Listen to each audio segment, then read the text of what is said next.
Good evening, everybody. Hello, everyone. Welcome to another exciting show of Large Scale Live.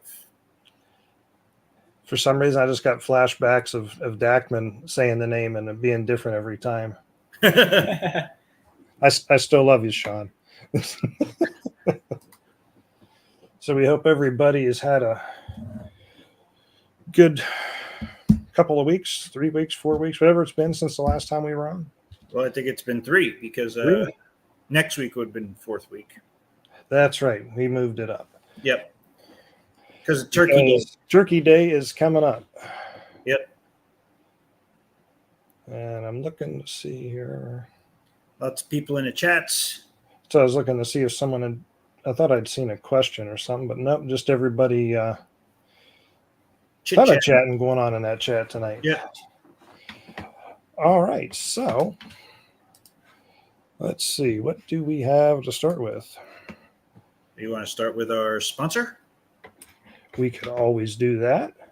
David is always so good to us. We don't want to forget about him. Nope. We'd hate for him to be upset with us, although I think it'd be hard. So yeah, here's our sponsor video for Split Jaw, and we'll be right back.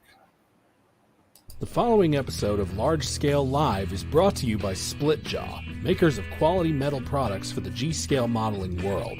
For rail clamps, expansion joints, bridges, and more, Split Jaw Products has you covered.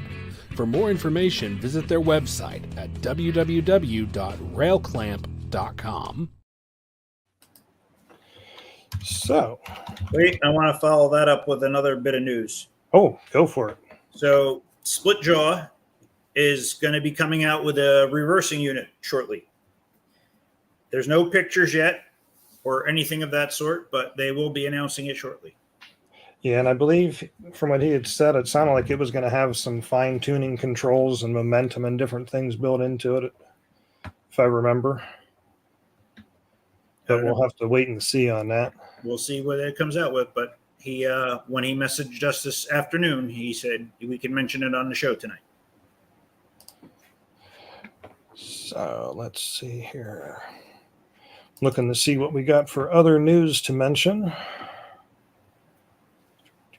Oh, we got shows, right? Upcoming shows. Yep, we got upcoming shows, which I can't remember where you sent me that link for the one you're going to be at. So I'll in Messenger. In Messenger. All right, I'll find it here. But let's look at the other stuff first while we're looking around here.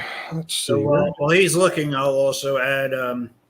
We're going through all the aristo-craft parts, and slowly but surely, stuff is getting added on the website. So 4trackrr.store, go check it out. See if there's any parts you need. I've already found a couple I needed. Some that you didn't know you needed. This is true. Always finding things I didn't know I needed. Ah, there's what I'm looking for. Like, where the heck is that tab at? All right, nope, that's settings. Let's see. All right. So, as usual, if you know any events coming up that are large scale centric, you can always go to our website and submit them. Under the events section, there is a event submission there. You can also email us, but I prefer if you use the event submission because it automatically puts it in and I just have to review it. I don't believe we have anything super new in here from the last show. Obviously, the first show on here is the Midlands Garden Rail Show. That is actually over in the UK. So I don't know too many of us that are going to travel from the US to there, but I know there are a few people overseas that watch. And as always, if you want further details on these, if you go to the website and go to the events section, there is more info there, and there are links to the official sites. And that's going to be March 2nd and 3rd of 2024. April 27th and 28th of 2024, of course, is going to be the second Northeast Large Scale Train Show up in Massachusetts. Nico and I believe Vinny is going to be there. You going to be there, Vinny? Uh-oh, we just lost Nico. Said he's going to be there, and he just bailed out. Oh, I guess you're on deck now, Vinny. Also, May 30th of 2024 through June 2nd is going to be the Midwest Garden Railroad Gathering. That's going to be in Kansas City, Missouri. I believe that's the second year that'll be taking place. Also, on June 15th and 20th next year is going to be the Big Train Operators Convention in Burdenham, PA. Now, of the stuff I mentioned, that's the only one there that you do need to be a member of the BTO, and you do have to register to go to the event. But great group of people. I had a great time. I'm looking forward to going back. If you're a Larry Otis fan, make sure you join because you'll get all the Larry Otis you could ever want. I'm going to have to join now. You see, there you go. And then on, did I see the dates on that? Yeah, 15th to the 20th. August 23rd to 25th next year is going to be the G-Scale Southern Regional Get-Together. That's in Duluth, Georgia. And I believe there's a few more. Actually, yeah, that's a good point. Russ Miller popped up. No NGRC in 2024. Everything that we've heard, who we've talked to, that is correct. There is no 2024 NGRC. Nobody picked it up. But what a lot of different clubs are doing, Georgia, for example, there, the MoCan group up here, there's a bunch of different clubs that are trying to put together regionals for next year. And as I get more info on them, I will add them to the list so everybody can see what's coming up. But yeah, I believe there is supposed to be one for 2025. I don't know if didn't someone announce they had the 2025 Nico for NGRC? I believe that's out west again. To back out west again? Yeah. Okay. And then as I'm looking for my link here, where did you say Messenger? You're good. Well, you go ahead and see where you're going to be at, and I'm going to look for the link. I'll make a couple announcements here while you're, go for it. Rolling there. So Steve just said if anyone has an Ollie's, he saw a book, North American Locomotives by Brian Solomon today, $12.99. Looks like a nice book. So anybody has an Ollie's, go check that out. You may have a book. Oh, there you go. Sacramento in 2025. The other thing is I will be at with a lot of G-Scale stuff, if anybody's in the area in Hampton, Virginia. The Greenberg Show in Hampton, Virginia. The 9th and 10th of December, I believe it is. Yes. And it's like I said, it's a Greenberg show. And Tidewater Big Train Operators will also be there with a layout. So there'll be a G-Scale layout, plus I will have plenty of G-Scale for sale. And then also the Tidewater Big Train Operators has their annual holiday train display. And that's at the Avalon Church of Christ in Virginia Beach. Starts Friday, December 1st at 5:30 p.m.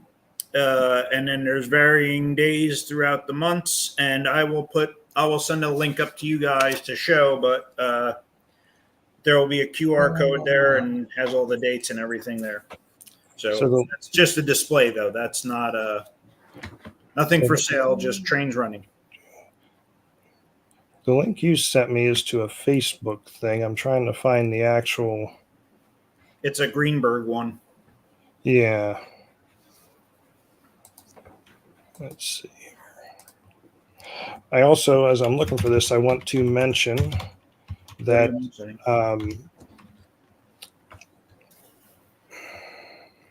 train of thoughts getting derailed there.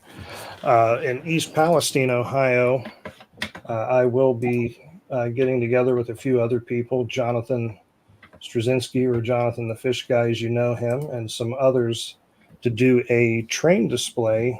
It'll be in the gymnasium of the church there again this year. And that's going to be right now, it's going to be December 4th through the 8th, I want to say from 5 to 7 p.m. It'll be open. And then Saturday the 9th, I believe it's going to be from 9 a.m. to 5 p.m. that will be there. we'll have a pretty decent sized display set up. That is, as long as, we don't burn anything down while we're trying to build it. Bad things do happen sometimes, but So Larry said also announced a G-scale layout at the Museum of Science in Boston. Larry, is that something that your club is doing, or is that just a museum thing? If you could answer that. all right. I think I found the proper link to show what you wanted me to show. There you go. Is that it? There you go. There we go. So yes, if you would like to get all the Nico you could ever want, That's it. that means you too, Boris, if you're watching. December 9th and 10th from 10 to 4. And you're going to have, you got a whole bunch of stuff to sell now, I believe. Yes, I just brought in another collection. Woohoo. All right. So let's see. One other thing I wanted to mention, and I think I have it added to the website. I might have to back up here. I always like to mention if there's some new 3D printed things out there, you can download the files and print. And as always, if you go onto the website and you go to the resource sections to 3D printing, and let's see, is Boris R on Larry Otis? I'm not sure. It's hard to say with him. He's kind of a stealthy person. Our friend Dan Gilchrist, the Manimal, actually put up some new files. And this is probably going to open in a new tab. You can find the links to these files over on the website, of course, but Dan posts his files to printables. You can actually download the files to print yourself a complete 2-bay covered hopper in 1/29th scale. And as you can see, Dan's got some different images of the files in here, prototype photo. I've seen a few people start printing these already. Hold on. Oh, Wait. oh, what? Oh, Here it is. Might look something like that if you try to. oh, hang on then. All right. Let's get that up there. What do we got? Oh, there we go. So mine Sweet. doesn't have the roof walks yet. I'm still working on finishing it up, but it's pretty much all there. Well, looks like you're farther along than Mikey. He says he's about halfway done printing his. Well, sweet. It takes a while to print the main body, but everything else is fairly quick. And the main bodies, you print that standing upright, correct? Yeah. Okay. Wow, that came out pretty nice. I mean, I've seen the pictures of the ones that Dan did, but it's nice to see somebody else's pictures too. He doesn't like snow anymore, Larry. You can't have him. Doesn't like snow anymore. Okay, and the only other thing I had to mention, let's see here. Oh, I forgot to mention on the last show is, I don't know why I keep forgetting. Well, probably because I'm getting older every year, every day, every second. Every minute. Every Aging second. as I'm talking about it. Let me get rid of this screen I was sharing.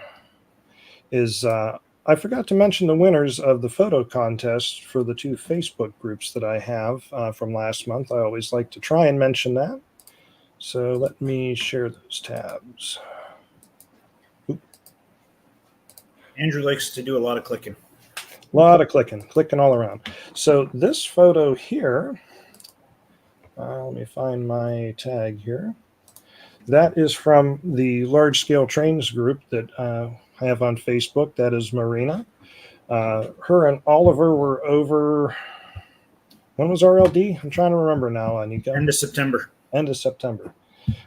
She does some very wonderful photography. I thought the photo that she took there is actually pretty amazing. Way better than anything that I take, I can tell you that. But if you're looking for a link to check out the group, it is a private group. You do have to request to join.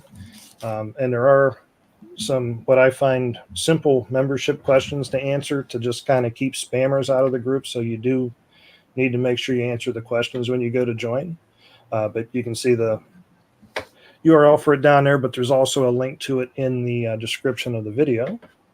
And then the other group that I run that's not quite as big as That one is my Conrail group for G-Scale.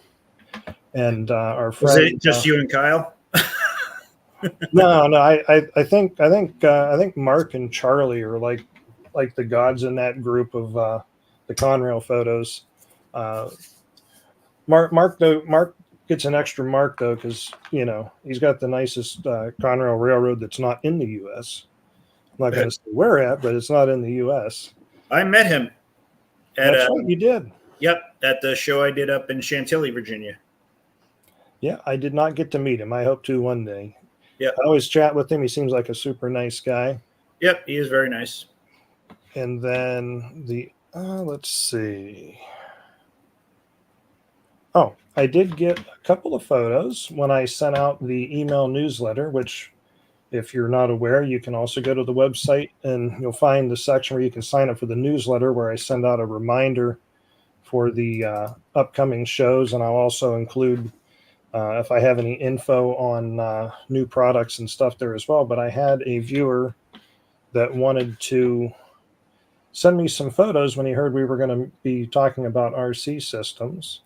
And I said I would gladly show those. I'm always up for showing viewer photos. Yeah. Get back to the right thing here. So let's see here. This is Lawrence that sent these to me. And he was putting, think about it, too many things in my head. Blue Nami.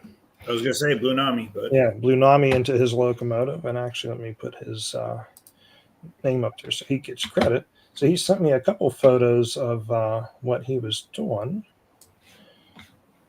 on his install. I believe that was after he got done with it there. Is that a consolidation? Ah, okay. That's where he has the speaker mounted at. I was trying to decide when I was looking at that earlier what that was. Yeah, it's the tender, bottom of the tender. Okay, and that's where he put his battery plug. But yeah, it's nice to see photos from viewers showing us what they're doing. I always appreciate that, and I'm sure everybody else likes seeing what everyone's doing. So I think that is all I have on that at the moment. Did we have anyone in the chat that was asking us anything at the moment? Nope, no questions as of right now. Okay. Larry said it's not his club that's doing that show. Oh. He said it's a different club. Oh, okay. Larry Otis, those photos you can send directly to Nico. Hang on, I'll give you an email that you can send those to.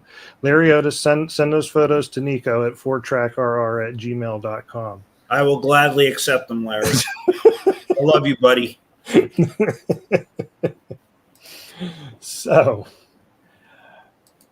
I believe Nico, did you have something else for us, or is it time for Vinny? It's time for Vinny. It's time for Vinny. All right, Vinny. I have something after we get rid of Vinny. I mean, after we go for Vinny's stuff. Okay. So, Vinny, go ahead. I'll hand it over to you. So I'm sure many of you have seen a kit similar to this at your local hobby shop or any other store like that. I found these at Ollie's Market. They had them for $20. And this is just an AMT 1/25th scale kit of a 40-foot trailer. And if you put it all together, it'll look something like this. But the problem with them is the wheels are too wide to fit on a G-scale flat car. So what I'm going to show you tonight is how to modify them so they can fit on a G-scale flat car. I specifically modified mine to fit on Ole Valley Railcar's 89-foot flat car. You may need to shorten yours a little bit more, or you could leave them a little bit wider for different flat cars. I believe the width is the same as the USA flat car, though. So this should fit on USA flat car. So out of curiosity, without the modification, how long did it take you to put the kit together, Vinny? In total, it was about 2 hours, and then the painting was probably about another 2.5 hours. So did you pre-paint anything, or did you paint it once it was all together? I painted it all together, obviously like the bottom is pretty much all black, so you could paint that before gluing it together. But I glued it all together before painting it. Obviously, I left the wheels loose so you can slide them around. They actually have the holes. I don't know how well you can see it, but the frame rails have holes in them, so you can actually lock the You can move it forward. the carriage in place here. Okay. Because I got like 6 of those kits sitting here, so I'm anxious to see what you did with yours, so I know what to do with mine. Yes. Just want to pull up the first picture there. Sure. Share screen. So the first thing you're going to need to do is build the carriage here, the underbody part, per the instructions to that point there. What the heck you got going on there, Nico? I didn't do anything. You're control the. There we go. Is that better? I don't know yet. There you go. There Yes. you go. And also, Nick was asking, what's the stock width of the wheels, Vinny? I don't know the exact measurement. I could measure that though in a second here. You're But- being very gracious, Dackman. 10 years, probably more like 15 it'll take me to build this. But I was gonna say he'll be giving them to Vinny in like 5 years.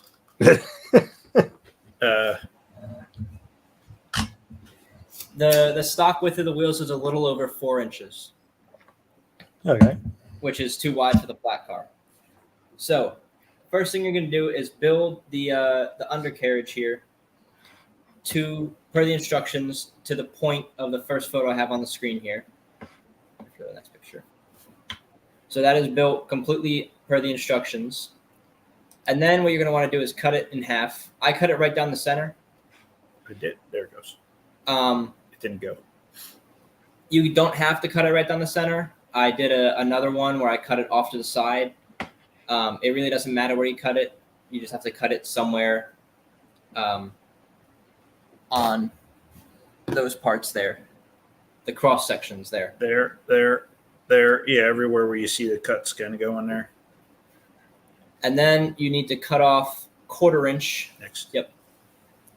from each side from the cross sections, which is shown here. I used a bandsaw to cut mine. You can use a hobby saw to work just as well, or you could even cut them before assembling the model with, you could probably use wire nippers for them if you don't have anything else.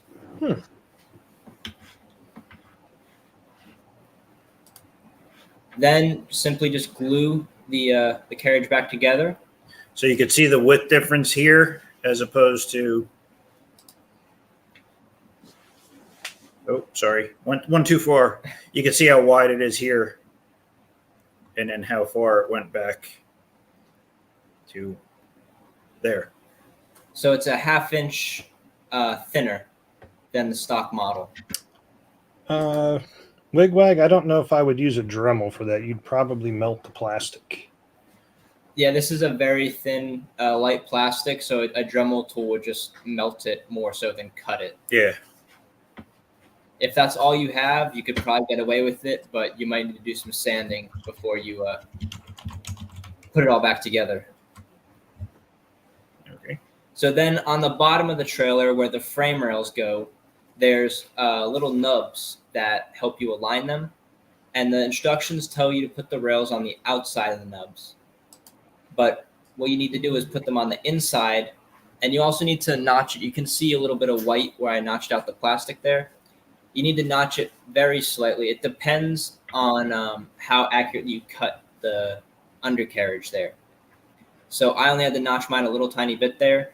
And then you can glue the frame rails on the inside, like so. So he's moving the frame rails in also to accommodate the width of the truck. Or the carriage. Sorry. Yes, the carriage rides on the frame rails. That's how it's attached to the trailer. Next. Yep. And that's pretty much it. It's a very simple process. Finish putting it together as per the instructions, put the wheels together, put the landing gear together. One thing, if you use the extended landing gear, the way the instructions say to build it, it's too long for it to sit on a G-scale fifth wheel. So I would recommend using the short landing gear, as it then clears the deck of the flat car. Man, that's nice looking. Yes, they look very nice on one of the Ole Valley flat cars. But you're thinking if you got two of them, you probably got to shorten them up a little bit, or do you think they'll couple? They may couple. Anything under a 20-foot curve, though, I would not trust it to clear. You need some good clearance so they don't hit each other. Interesting. Yes. Well, I imagine they probably wouldn't be too hard to shorten, would they? I mean, obviously a little bit more cutting than what you did on the axles. Yeah. If you want to close that and bring back the main screen, I can show whereabouts you need to cut to shorten them. Oh, stop sharing. Yeah. So on the front here, you have the part for the kingpin, which is this plate here. So I would cut this trailer to shorten it somewhere between the landing gear and the frame rails for the bottom. For the sides, you can pretty much just cut off the end and shorten it that way. And then for the roof, you'd have to cut back some because it does have this radius on the end here. Ah, okay. So it wouldn't be terribly difficult to do, but I think it was like 3 inches too long for actual G-scale 40-foot trailers. So I'm not going to bother with it. But Yeah. 1/25th scale, not 1/29. So yeah, it's a little bit bigger overall. But I think they look pretty good for the price, of course. Very nice. Any questions? Any questions? Questions related to what Vinny talked about, at least. Yes. This means you, Larry Otis. Yeah. Thank you. You're welcome. And you want to show that last? Oh, yes. I do have another project update. Last time I was on, I showed the chop nose Jeep 10 I started building. And I have some more recent photos of that. So I have I 3D printed a filler plate to make the front windows. And I got that all glued in and sanded nice and smooth now. And I also started working on the air intake and the exhaust manifolds, as the Jeep 10 has 4 exhausts, while the Jeep 9 or 7 only has 2. Well, again, he's modeling a specific locomotive. Yes. I also finished sanding and filling the nose there. I believe last time I showed it, I still had it just roughly patched with styrene. And looks a little bit better now. So this is an engine he picked up at the Northeast Large Scale Show for what, $50? Yep, it was a New York Central engine that had been left outside. Oh, yeah. That thing was kind of rough looking. Yeah. Yeah, the axles were rusted into the bushings when I got it, so. Give me 1 second. I'll be right back. It needed a little bit of cleaning up, but slowly but surely it's starting to look better. And I hope to share more progress updates with y'all in the future as I get closer to completing it. And Andrew left, so Mikey asked a question. what was that question? What do you use to fill the gaps, cracks, when you glue stuff together? I use Tamiya putty. It's kind of like Bondo, but for models. It dries hard, then you can sand it smooth. You can probably find it at most hobby shops. Hobbytown has it. You just put a little on the cracks or whatever you want to fill. Right. Let it dry. I usually give it 24 hours. You could get away with 12, but 24 for a nice.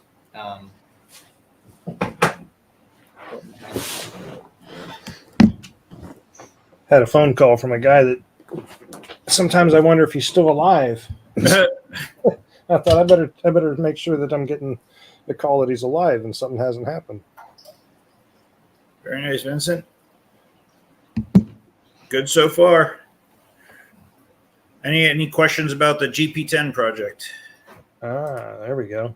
What do you use to glue your 3D printed parts together? Super glue. Well, it depends what kind of parts too, whether we're using the ABS or the Resin? resin. Yeah. Resin, I'm assuming you're just using CA super glue, but ABS, you're using some type of solvent glue, perhaps? Yep. Yeah, they Plastra has that plastic weld. So usually it's either in an orange or white bottle. Yeah, I got a bottle of it here somewhere. Yep, that stuff works great on ABS. I did not know that. That's good to know. That's It actually melts the plastic together instead of just gluing it. That's what it's actually for. Is ABS. Looks like our friend Colin wants to know if you got rid of the Aristo motor block mechanism. Those are just motor blocks it's sitting on. Those aren't the actual trucks it's going to use. Ah, The trucks for that ended up on a different engine, so. the old robbing Peter to pay Paul routine, huh? Yep. Yep. One's not done yet, so this one's going to get those until that one's done, and then I can move on to this one. Exactly. So Let's see. I'm going to use the USA blocks as that's what's closest to the prototype. The USA Jeep 7, Jeep 9, Jeep 38, F7.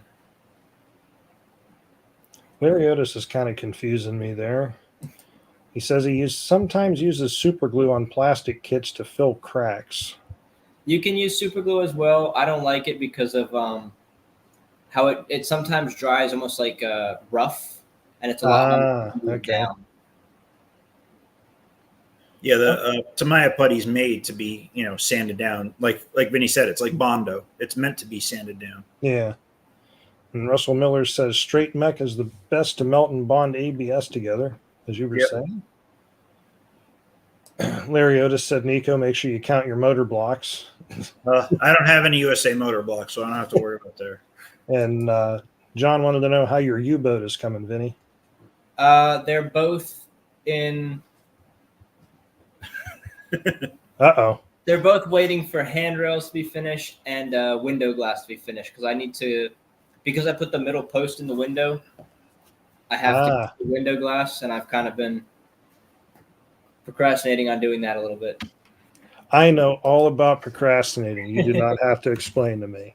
If you can't actually see, but if Andrew would pan down, there's just like pieces and parts of trains that are not completed all by his feet. And It's a sad state of affairs, I have to say.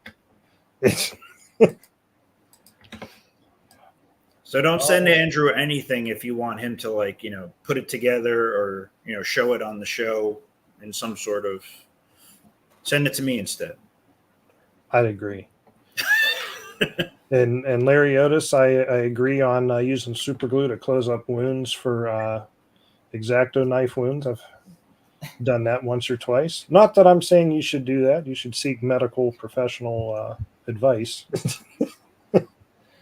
What do we got here? John wants to know if you're making your own handrails. I'm modifying the stock ones. Okay. And what's Wigwag saying here? Mix sprue pieces in some Tamiya extra thin to make sprue glue filler. That's so he's melting the plastic with the extra thin, and it makes a good plastic filler. Now that's interesting.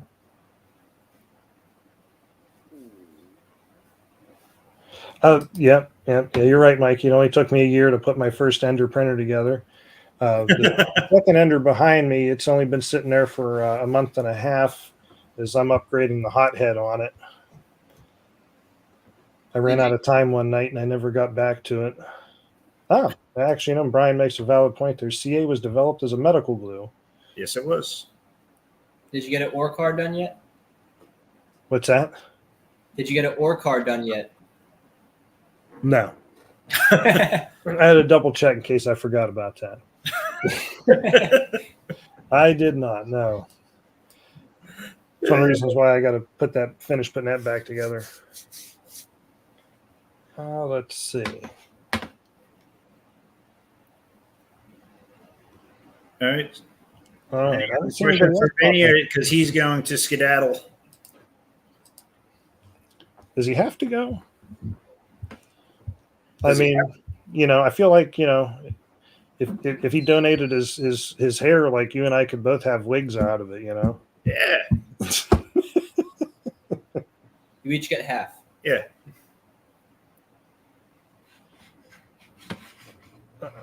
What? Hey, get out of here, Colin. You clearly mailed that to me like 2 years ago. Oh, Colin, a year? Please. All right. What is it, 7 years now I gave you those lowering kits? I don't know. I really need to like start writing a date on this stuff when I get it so I can keep track.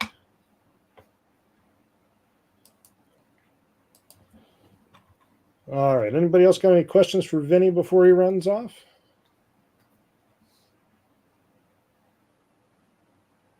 Going once, going twice. Sold. All right. Well, I say you're off the hook, Vinny. All right. Everyone have a good night. Enjoy the rest of the show. Yeah. See y'all next time. Thank you, Vinny. Thank you, Vinny. Thank you. Yeah. Take your stuff with you. Uh, Handrails, you just mean the wire rail? I'd have to look. I think we do. And which side do you need, or do you need both sides? I'm looking for it here. Send me a message, John. All right. So before we get into our next thing here, What's our next thing? our next thing would be talking about RC systems. Okay. Let's see. Oop, that ain't what I wanted. I figured we'd do a giveaway. We're going to do 2 of them tonight. All right, I'm going to enter. What's that? You're going to enter? Yes. All right. So the first giveaway that I'm going to do tonight is actually a $25 gift certificate to our merch store. So if you would like to purchase a shirt or a hat or a backpack or whatever it may be, you could use it towards that. Where did my page go to here? Let me share this up here.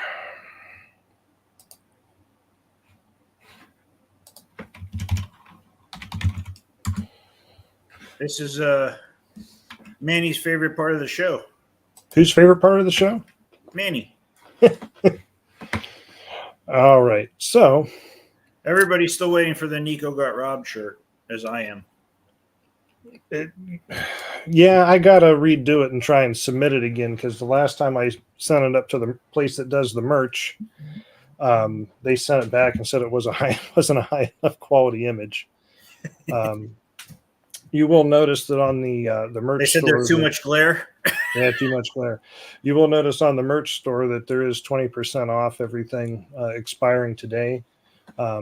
However, I probably will not get the gift certificate to you until tomorrow. But on the 24th of this month, there will be a 30% off running for Black Friday. So you'll save an extra 10% by waiting until Friday.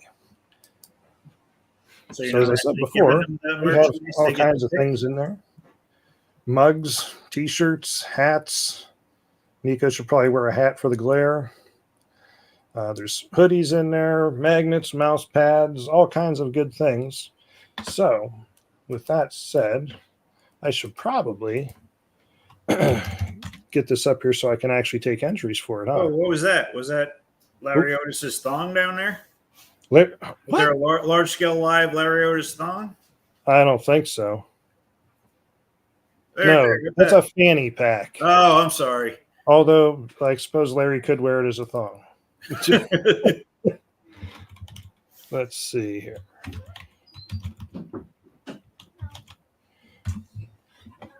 All right. Do you have anything new that you're working on, Nico, while I'm looking for this? I know had some products that you were working on bringing out? I'm just working on the aristo-craft parts collection.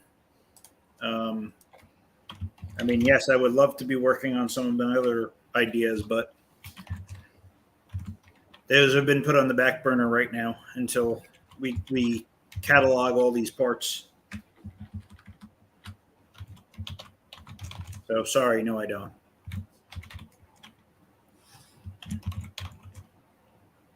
I could go over these little gauges for you if you want.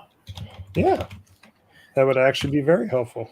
So I had a gentleman ask me at I was at Steve's house, Steve Berrier. I hope I said his name right. Barrier. Steve Berrier. He said you keep trying to make him French like Jackman used to do to John all the time. Oui, oui. So I was showing somebody, they were aligning it up with, the actual coupler. And I said, oh, well, you don't need that. You could just use the other side to double check the height. And they were like, what? So I don't know how many people actually know this, but this piece on the back is directly in line with the bottom of where your car should be to mount your coupler. So when you set this on a track and put your car over it, you can measure that distance to know how big of a shim you need. So that's the same on the 1 gauge or the G scale. They both have that same piece that sets the height. So you could use that as a tab when you roll your car over to get the right spacing between the track, or let me say the bottom of the car and the top of your coupler. And then the other nice thing is that you also have a track gauge on it. So the top part of that is a track gauge between your spacing between your rails. It's not a go, no go, but your track should not be any tighter than that, obviously. And then there's one other nice function of it is the wheel gauge, which it actually says it right on there. The wheel gauge. So your flanges should drop right into those. And that's at your wheel gauge. So if you want to ever check your wheel gauge, if you think you have an issue, you could check with those. And as long as your flanges fall within that, you're good to go. And like I said, that is on both the number 1 gauge has both of those, and so does the G scale. So just another little helpful hint and tip for people that didn't know. And those are a must-have just for lining up your couplers. I mean, even if you don't use KD couplers, set this up to set up a gauge so you're setting all your couplers at the right height. Sweet. And if you would like to enter to win the $25 gift certificate for our merch store, you may do so now. As you'll see scrolling at the bottom of the screen, just put hashtag LSL in the chat. All together, no spaces.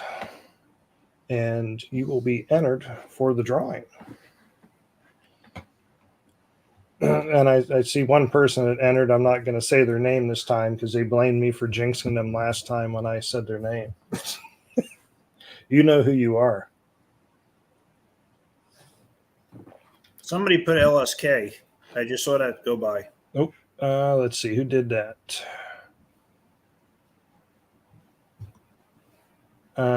Hey, that was actually our friend Steven. Hey, Steven, it's hashtag LSL, not LSK. So you might want to enter that in again. I knew I saw it out of the corner of my eye. I was like, that doesn't look right. Just waiting to see if Steven gets it. No. And of course, John's trying the infamous Nico got robbed. Yeah, no, not, yeah. Not L. yeah, Mark, not LSD. That's not good either. So, while we're doing that. See, the shirt should just be like I robbed Nico. For everybody that wins a prize, they should get one that says I robbed Nico. Everyone that doesn't win a prize, that could get kind of expensive. No, I said everyone that wins a prize. Oh, okay. I have no idea what the heck Larry Otis is trying to win. Comrade, wrong. You and Boris, wrong country. Oh, Larry, what are we going to do with you? I think his wife's been asking that question for years.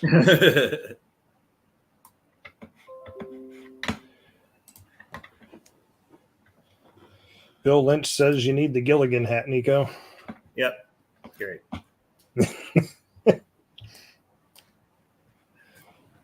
As I remember, Bill, you don't have a full head of hair either, so you don't have the flowing locks. That just sounds like way too much maintenance for me. All right. So I'm not seeing anybody else entering in there. I'll give it another moment here, and we'll see who's going to be the winner. That's a comment worth highlighting there. Brian says, I've been trying to figure out what's wrong with Larry for years. The list of what is right is a lot shorter. Nico, make sure you tell Chris and Emma that they said hello. Chris, John says hello. Hi, John. Dunbar, what is the prize? The prize is a $25 gift certificate that you can use in our merch store that you can find over on the website. Various items in there, shirts and mugs, hats. You can use it towards any of that stuff. And okay, Larry feels insulted.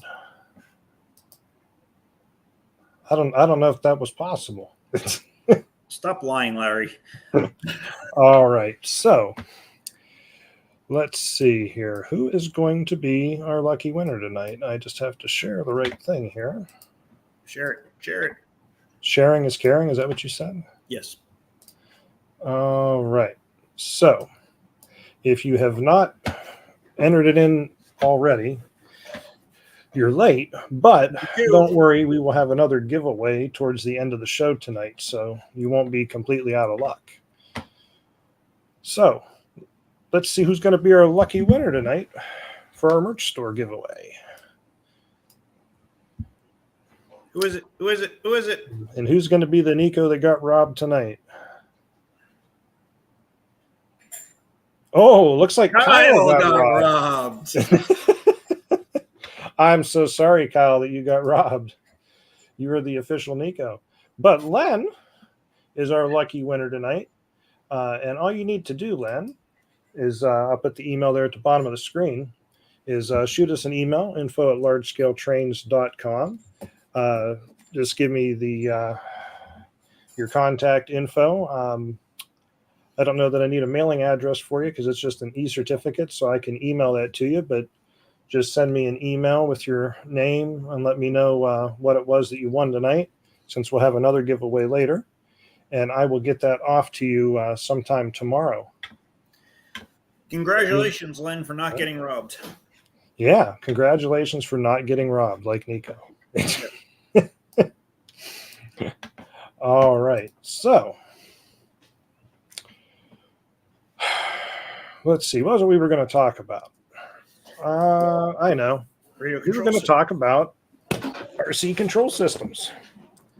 So I know one of the first things I'm going to hear is there's some other systems out there beyond what I have shown on the screen there. I looking through stuff, these are kind of your more prominent systems that are available.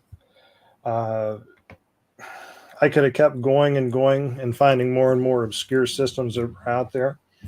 And there's also some systems that just aren't available anymore. For example, the original Aristo train engineer, which actually there were two versions of that, wasn't there, Nico? 27 megahertz, 75. Actually, there was three, because if you want to, they made the basic one. Oh, the orange one. Orange one. And then they made 27 megahertz and 75 megahertz. Okay. So obviously, most people are familiar with a lot of these: Airwire, Blue Nami, Loco Link. like I said, I know there's a good portion of people that know about it. I know a few people that use it. I don't come across it a whole lot, but it is pretty prominent. Pico's RC system, and I'm not talking about DCC, Rail Boss, Rail Pro, and of course Revolution. We're only talking about systems that are currently available. Yeah, I wanted to try and stay on stuff that was still available that you could readily buy, because there's a lot of no longer produced stuff out there as well. Yep. There's something I was going to mention and just slipped right out of my mind. What are what worth now, John? The train What are they worth engineer? It's only Train worth what engineer? somebody will pay you for it. It's only the people that still have them that are trying to keep them running. Yeah, exactly. So let's see here. So, and also I want to point out that this is kind of like a high level kind of overview sort of thing. I'm not going to go into deep depths of these. I mean, obviously we'll entertain questions, and there might be people in the chat that can answer some of the questions, but it's not feasible for me to own all these different systems to be able to do hands-on with them. It just, I mean, you can look at the money you wrap up in just having one system, obviously. And also the way these systems are listed is not any indication of ranking. I just did it alphabetically to keep it simple. This is intended to make people aware of what is out there. And that question there just reminded me what I forgot I was going to say. This list does not include anything that is DCC. Now, granted, Airwire does operate on DCC, but what I'm trying to stay away from is DCC through the rails. And also, along with that, obviously, Revolution makes a DCC option, but that is a system that you have a transmitter, receiver, and it also requires a DCC board. So I'm trying to stick with stuff that the receiver that goes in the engine is all that goes in there, aside from maybe adding a sound card. But I didn't want to start, again, you can start kind of going down a crazy path if you keep digging and digging. Yeah. If you keep expanding, we could be on a 12-hour show here going over every system. Well, Andrew B., I will answer your question right now. The best one is the one that works properly for you. That's up to you to decide. Hopefully the info that we give you tonight will maybe help you to decide that.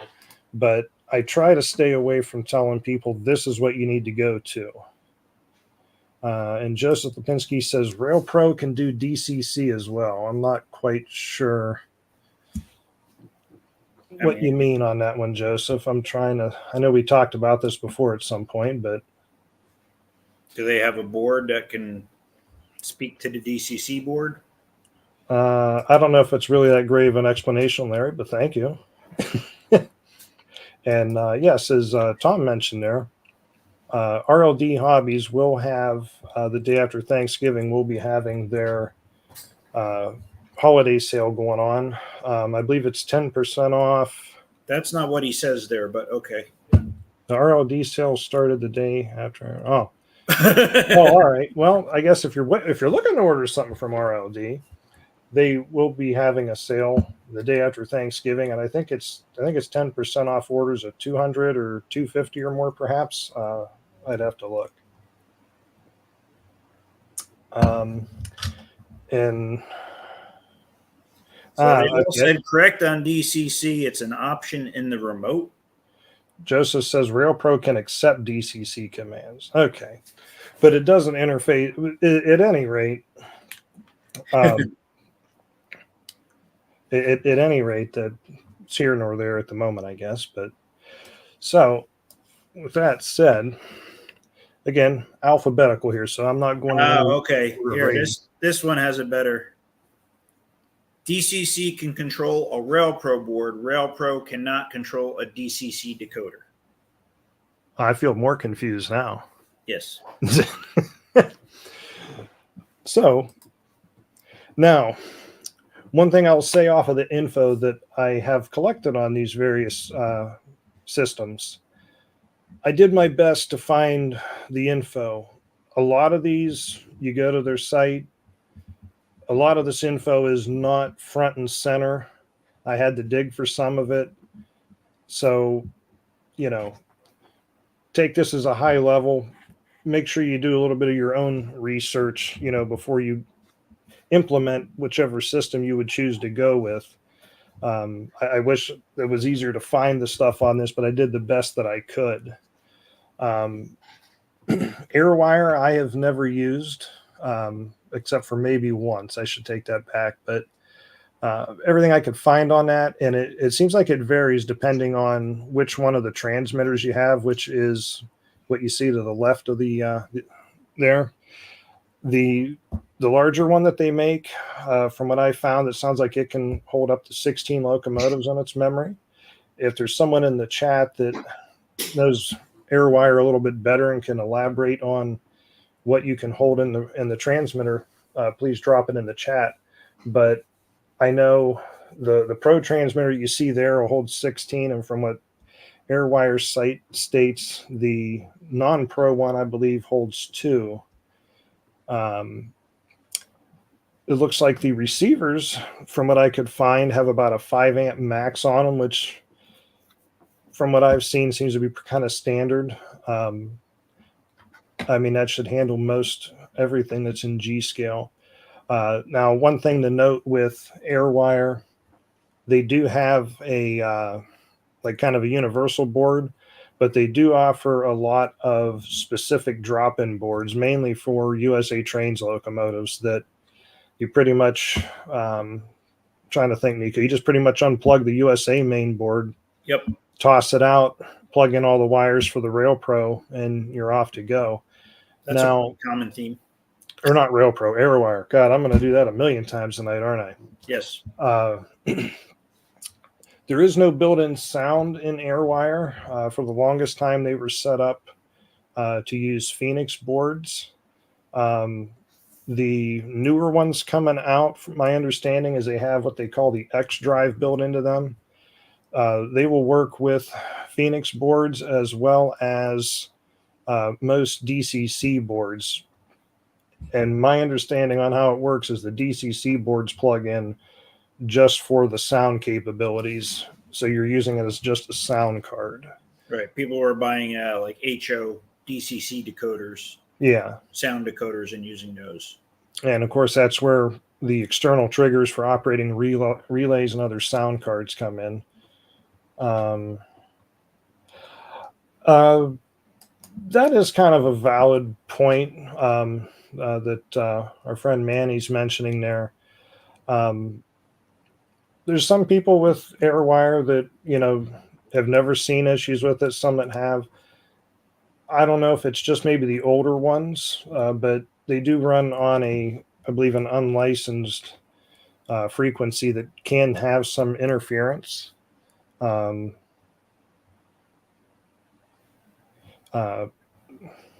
Sorry, lost my train of thought there. They can have some interference, but I know a lot of people that have used. Thank you, Brian. 910 megahertz, which is definitely kind of an odd frequency to be running on, but that's what they've used for years.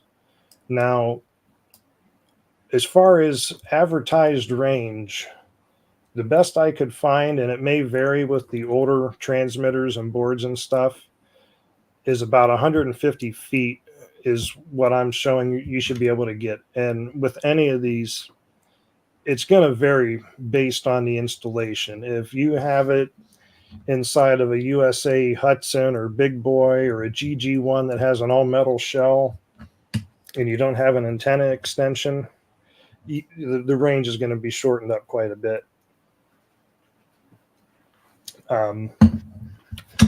And operating voltage, from what I could find, was about 8.2 to 18 volts DC. And to point out with AirWire, they're set up to do battery.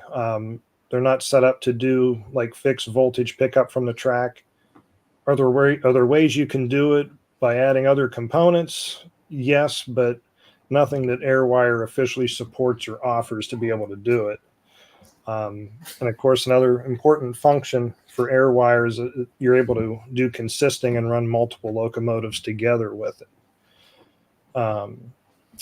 Let's see. Oh, there's an interesting one.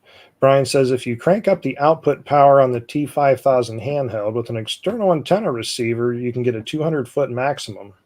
If you stand on your left leg with your right hand waving, But he says realistically about 100-foot max.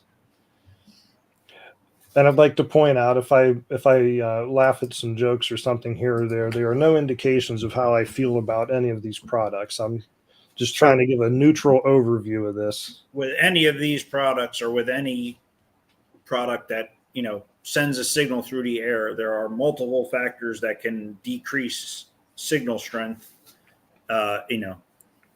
Anything being, the building that you're running around, or the steel in the building that you're running in, or, somebody else running something else on a frequency that's close can interfere. All sorts of systems.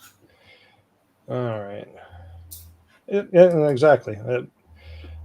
I always think why I like Brian so much. It's, we both kind of have some of the same demented thoughts, but, some of the same logic too.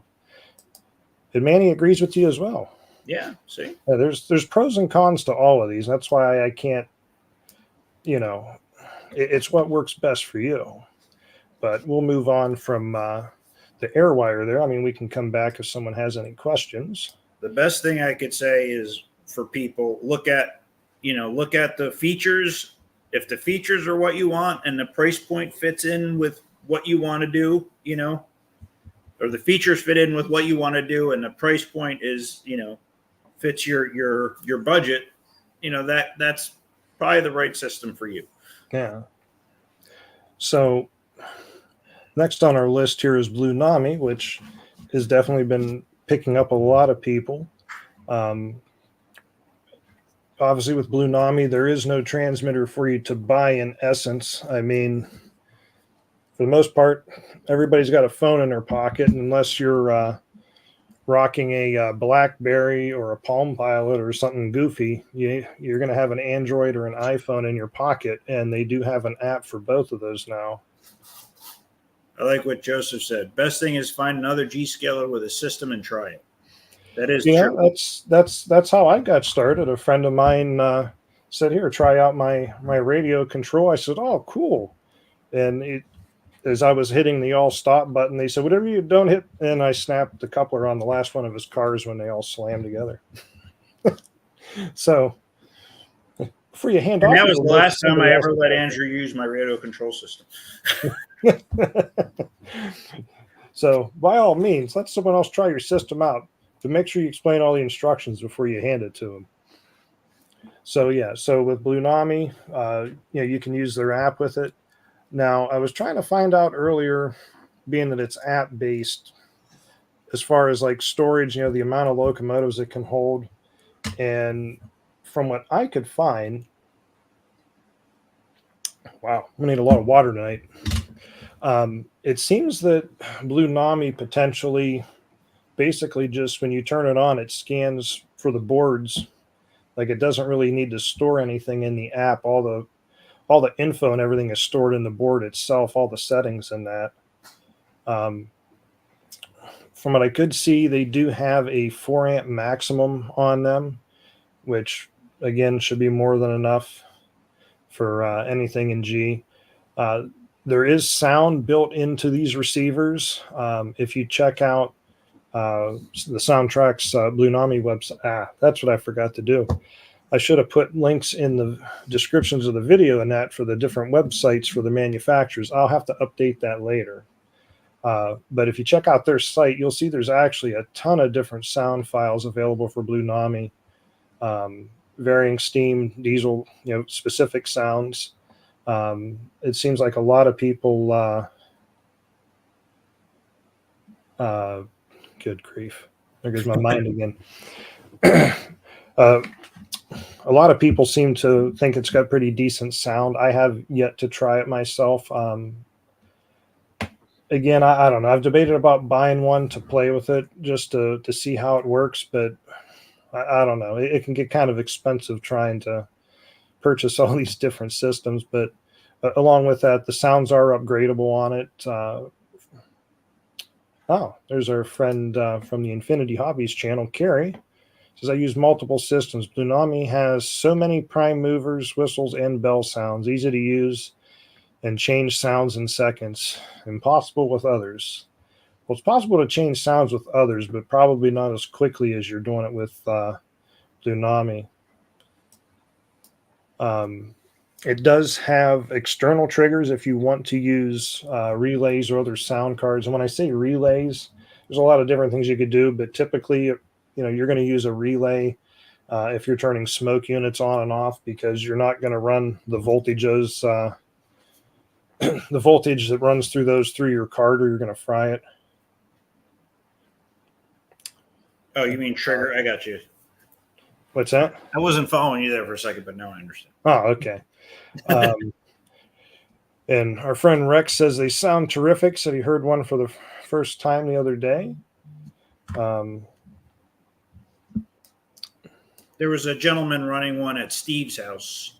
He had an LGB engine with it in it, and he was playing with the settings on the fly. Because basically you have it is a DCC board in essence. So you have all the CVs of a DCC board, and you can go in and edit them and modify them as it's running. Yes, exactly. Of course, Larry Otis says he responds to external triggers.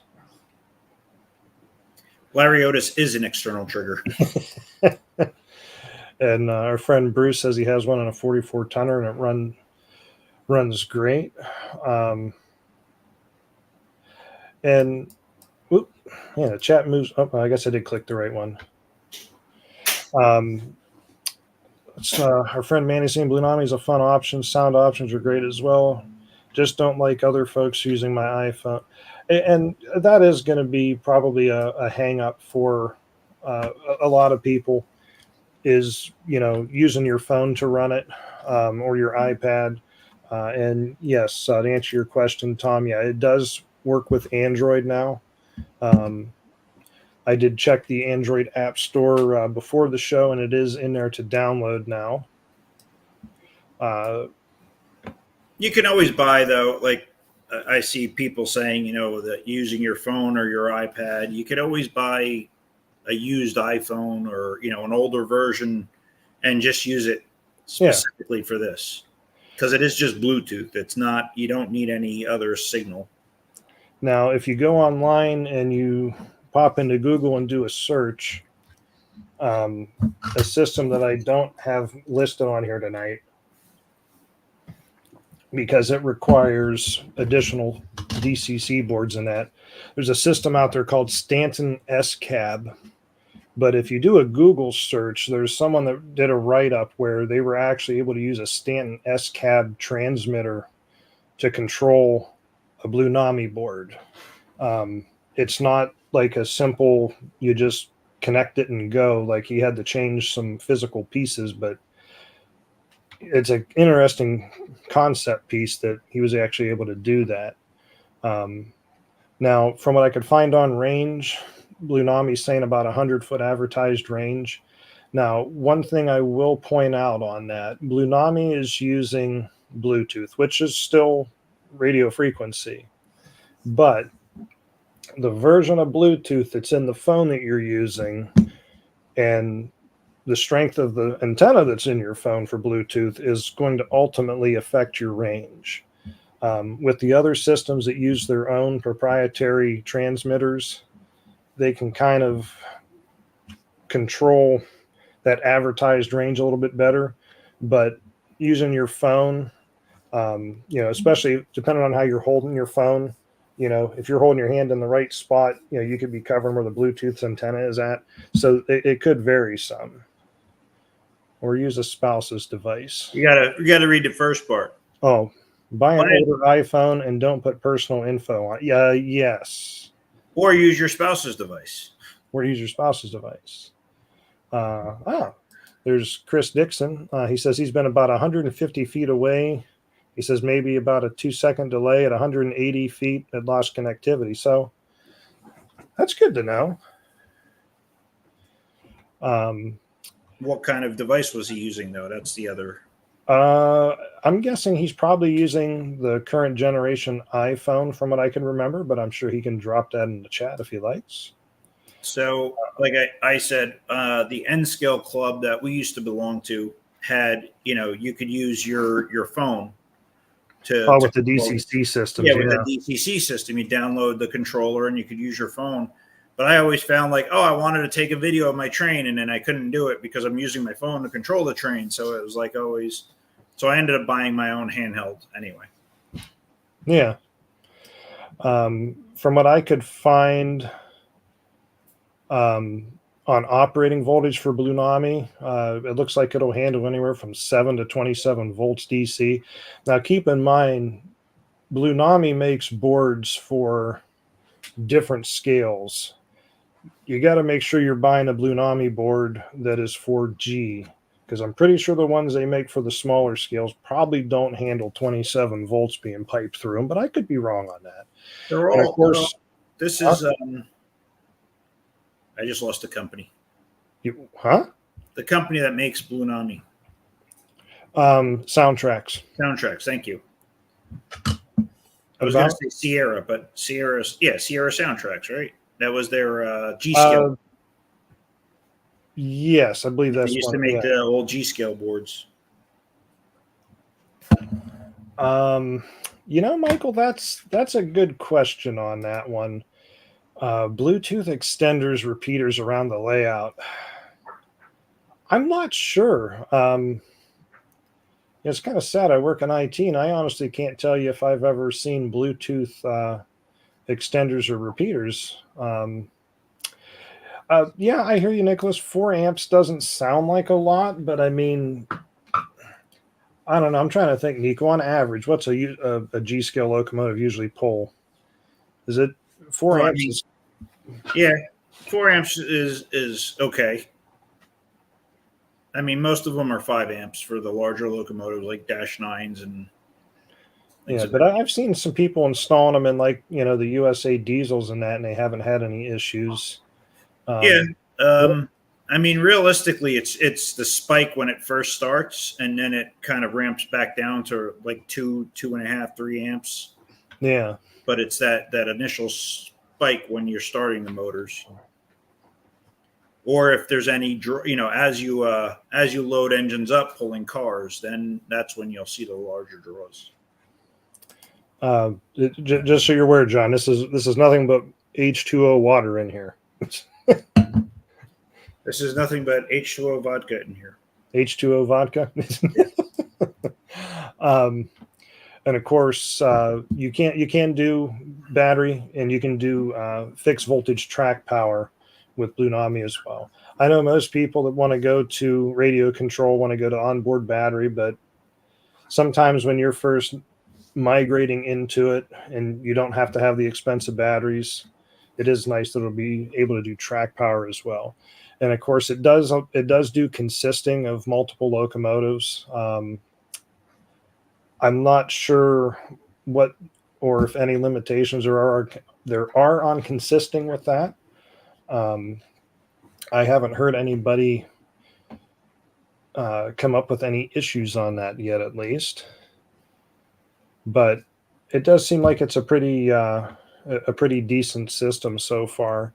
And I guess I should have pointed out, what you see to the left there is the image of their app that goes on the phone. And there's other screens on that. Like Nico had mentioned, there's fine tuning for CVs and everything else in there. What's this from Bruce? So Bruce says he wired his in series, and then here Pine Ridge said wires motor in series, not parallel, cuts amps in half. Wire motors in series, not parallel.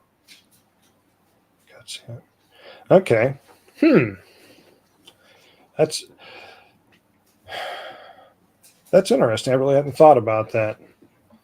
It's good to know. So, yes, there are different ways to wire it. Oops, sorry. I was clicking off. You must have been clicking on it again. I don't know. Yeah, we're always just slightly out of sync. It's Yeah, it happens. all right. So I'll move on from that one. So this is probably going to be the one that a lot of people probably aren't familiar with. Is LocoLink. I believe it's made by Heathcote. Keithco. There we go. Thank you. And from what I could find on it, of course, the transmitter is what you see to the left. To the right is one of, I think, two options they have for onboard. I think they have a board that has a little bit extra things to it. But from what I could find on that, you can store up to 8 locomotives on one of their transmitters. Their onboard receiver, they're saying, is 6 amps max. There is no built-in sound with LocoLink. It will, however, it has external triggers, so you can use other manufacturers' sound cards with it. They do offer their own add-on sound system for their boards as well, but what you get initially does not have. I got to quit looking at the chat. It keeps distracting me like a squirrel. It does not initially include any sound with it. Now, they do advertise that the range on theirs is 300 feet. I don't have anything to say yay or nay on that. I believe they're also 2.4 gigahertz. I believe you're correct. And there was a plethora of information on all these different systems, but not everybody offered up all the info on their sites or it. So it's hard to find everything on these. And the operating voltage on this, I got marked down that it runs on 12 to 18 volts DC battery or fixed voltage. Now, I did not find that on their site, but the reason why I have marked 12 to 18 volts is I do have a friend that has LocoLink. And he was running with myself and another one of our friends. We were all running off of track power using RC. We weren't using LocoLink. But as long as all three of us were running, his stuff would run. And as soon as we stopped, his stuff would stop. And we checked the voltage on the track, and I think it was like 20, maybe close to 20 volts maybe. And the only conclusion that we could come to was when all of us were running, it was pulling the juice down enough that it wasn't going past the limitations of the voltage for that board. But between 12 to 18 volts is, I believe, where you need to be for their system. And of course, their system does allow for consisting of multiple locomotives. And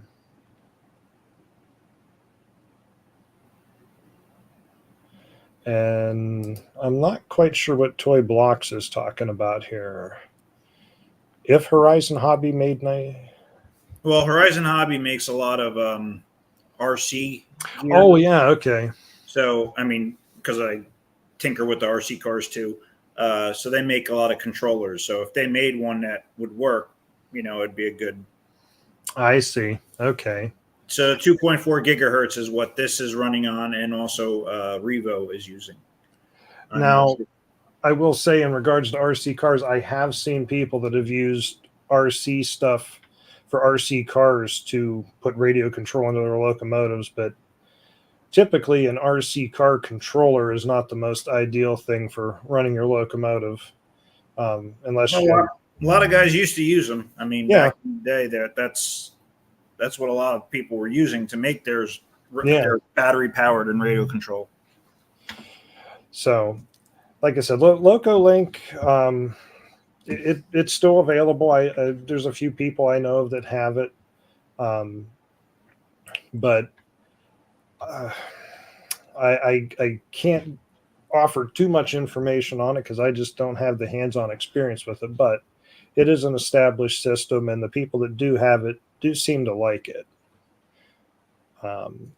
So next on our list Now, this is a little bit of a different offering here, but Pico makes a whole line of DCC stuff in that. That's not what this is. So Pico started offering this RC system, and what you see to the left is the transmitter for it. It's kind of think of like a key fob for your car. It's a very basic, forward, backward. It's got a couple of triggers on it, and what you see to the right is one of the two options they have for the boards that go in the engines. From what I could find looking at them, the difference was the amount of amps that it would handle. I think the one that's pictured there is the higher amperage one. It handles 3.5 amps, and I think the other one was like 2.5 amps. Yeah. But they do offer the onboard option, as you see there. And unfortunately, I did not have an image up there for the trackside, but they do offer a trackside variation as well that you can connect up to the track and just, it'll control the voltage for you if you want to run analog locomotives. And that'll handle up to 5 amps. One thing I'm kind of missing on this is the price points. The price points are coming. Okay, you have it separated. Yeah. I have that. I didn't want us to get too wrapped up in that at the very beginning of it. So I do have that coming. And you know what? I agree, Manny. It is a very simple system. I mean, if you look at some of the controllers for the other stuff can get rather complicated. If you buy like one of Pico's starter sets that come with the 25 tonner and it's marked as RC, this is actually what you'll get in that set. And of course, it does not have sound built into it.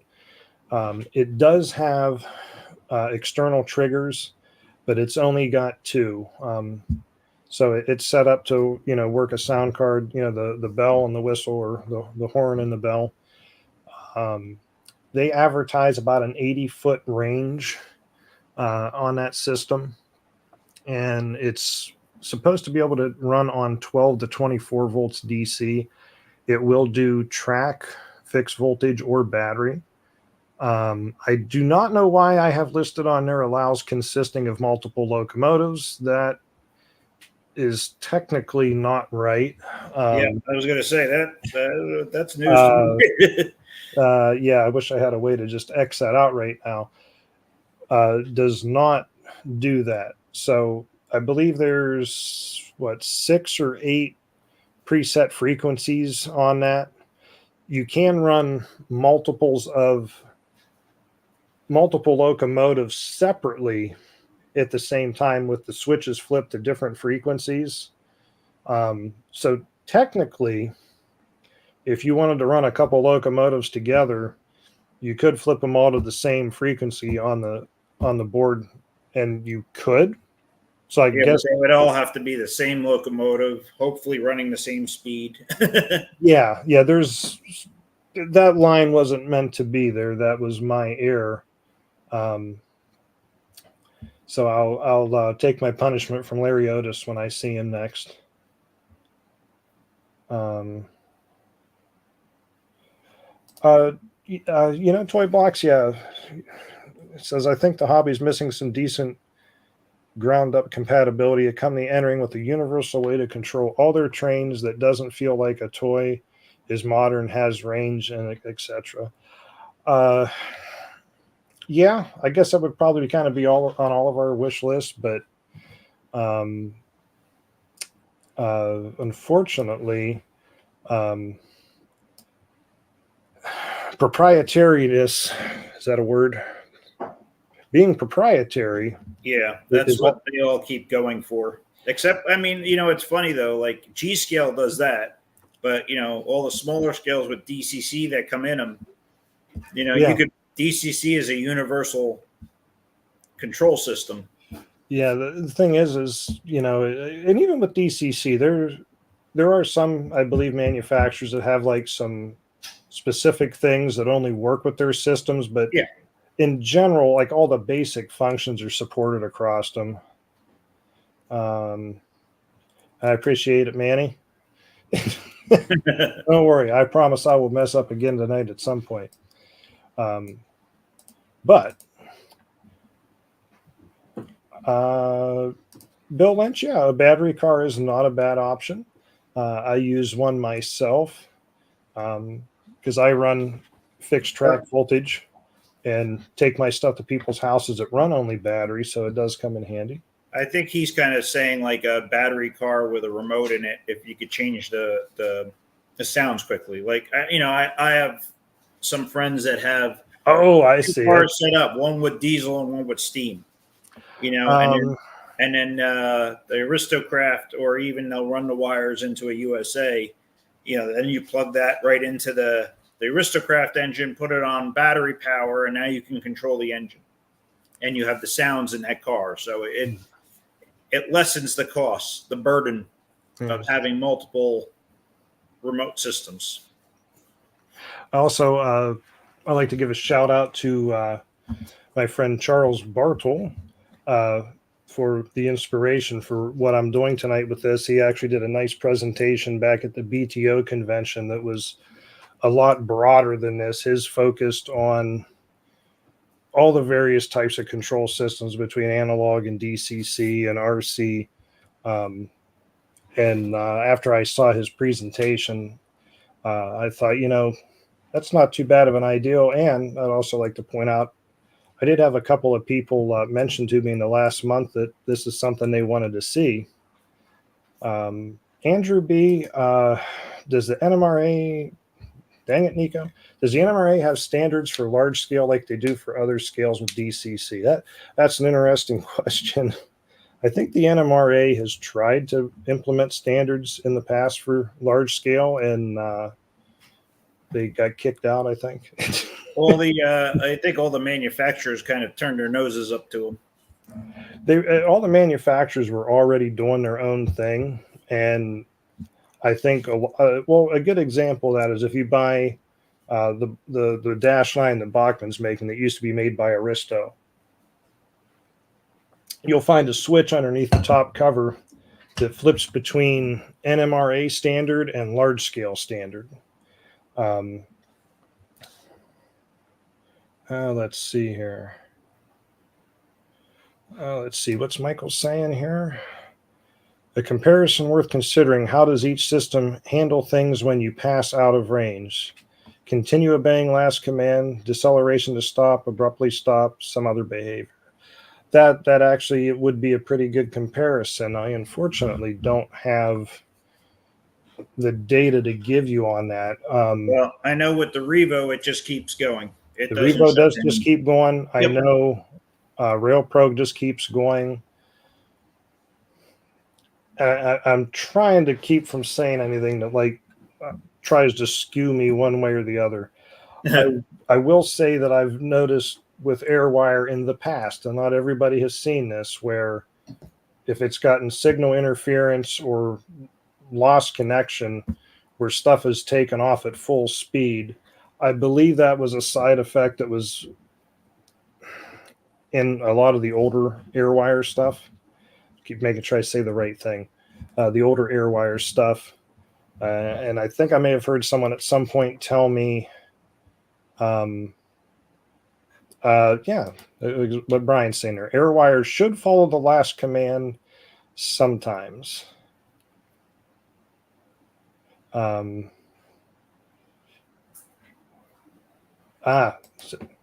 just going to start letting Brian do the show.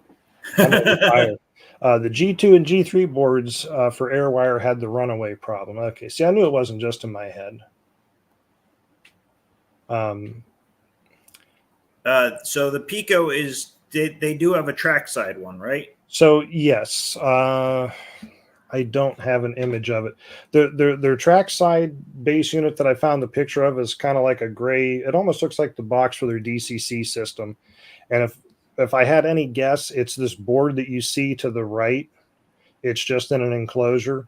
But yeah, they have a trackside that You run your power supply into that from the track side into your track, and that key fob just adjusts the variable voltage to the track and the polarity of it to operate your stuff. I see Manny says the T6000 for AirWire has longer range, but that sometimes avoids what you're describing.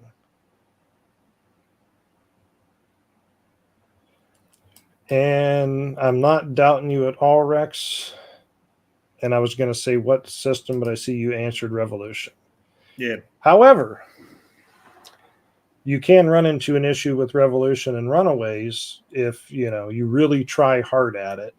If you're running several locomotives together in a consist with Revolution, while it's running, don't decide to go in and start tweaking any settings on the locomotives, because all the locomotives will drop out, and when you hit stop, they will not stop. They will just keep going. But you got to kind of work hard at it to do it. Let's see here. So, like I said, the Pico, the people I know that have gotten it like it. It's a more basic system, but it's not bad. So yeah, like a system, I'm not knocking it, but a system like that, you would have to have multiple key fobs for each engine. Yes, and actually, and a good point on that is I have not seen with the Pico system where you can buy the boards individually. When you buy it, it's typically the board with the key fob controller, although they do sell the key fob controllers separately if you would lose that, but I have not seen where you can buy just this board separately. The receiver board. Yes, the receiver boards. That is correct. So this is an interesting system, and it might be another one like LocoLink that a lot of people aren't familiar with. This is actually made by G-Scale Graphics. It's the RailBoss system. And what you see to the right is their controller for it. It's just a 6-button controller. To the left, the top image you're seeing there is the onboard receiver. And below that is actually the trackside receiver they make. So if you want to, similar to a Revo base station, or like I was talking about, the Pico RC has a trackside where you want to run analog locomotives, it'll just control the track voltage and polarity for you. And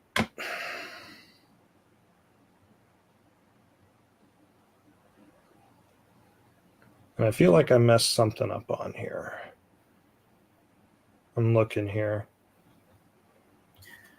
I'm looking at that up to 50 locomotives on one transmitter, and for some reason I'm thinking that shouldn't be on there. I don't think I found info that said how many locomotives could go on a transmitter. I'm not sure where I got that from.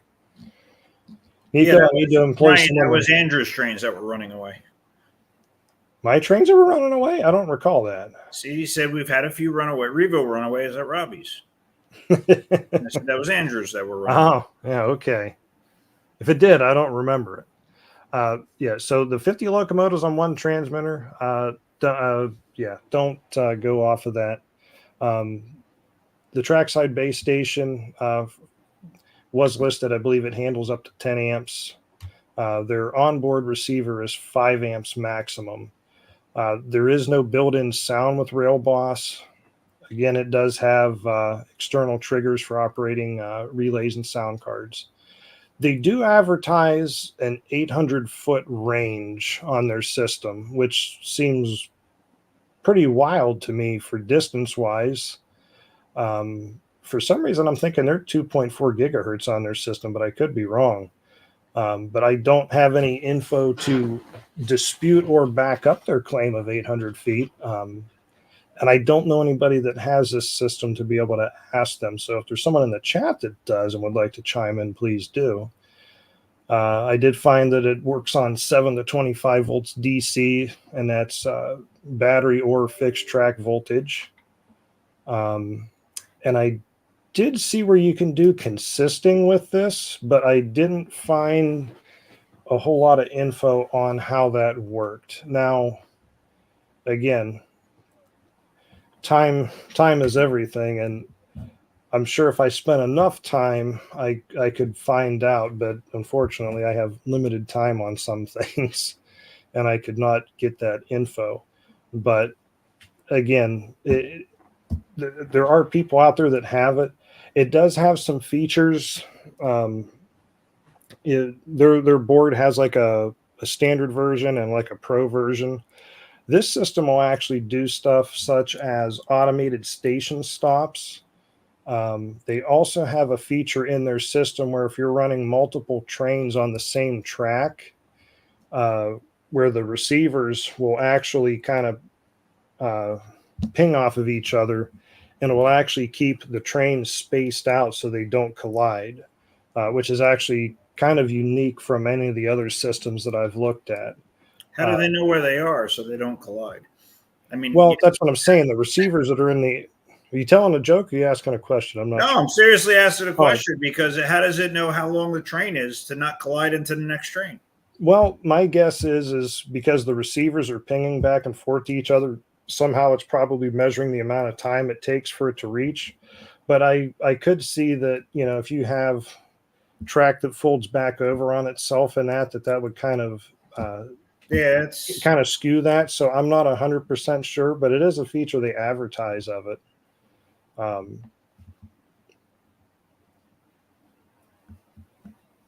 You okay? Yeah, I'm good. Oh, okay. You're looking. I was making sure. I'm fine. But it's another system that I think it's a little bit simpler for kids and that to operate because it doesn't have a ton of buttons and different functions on it.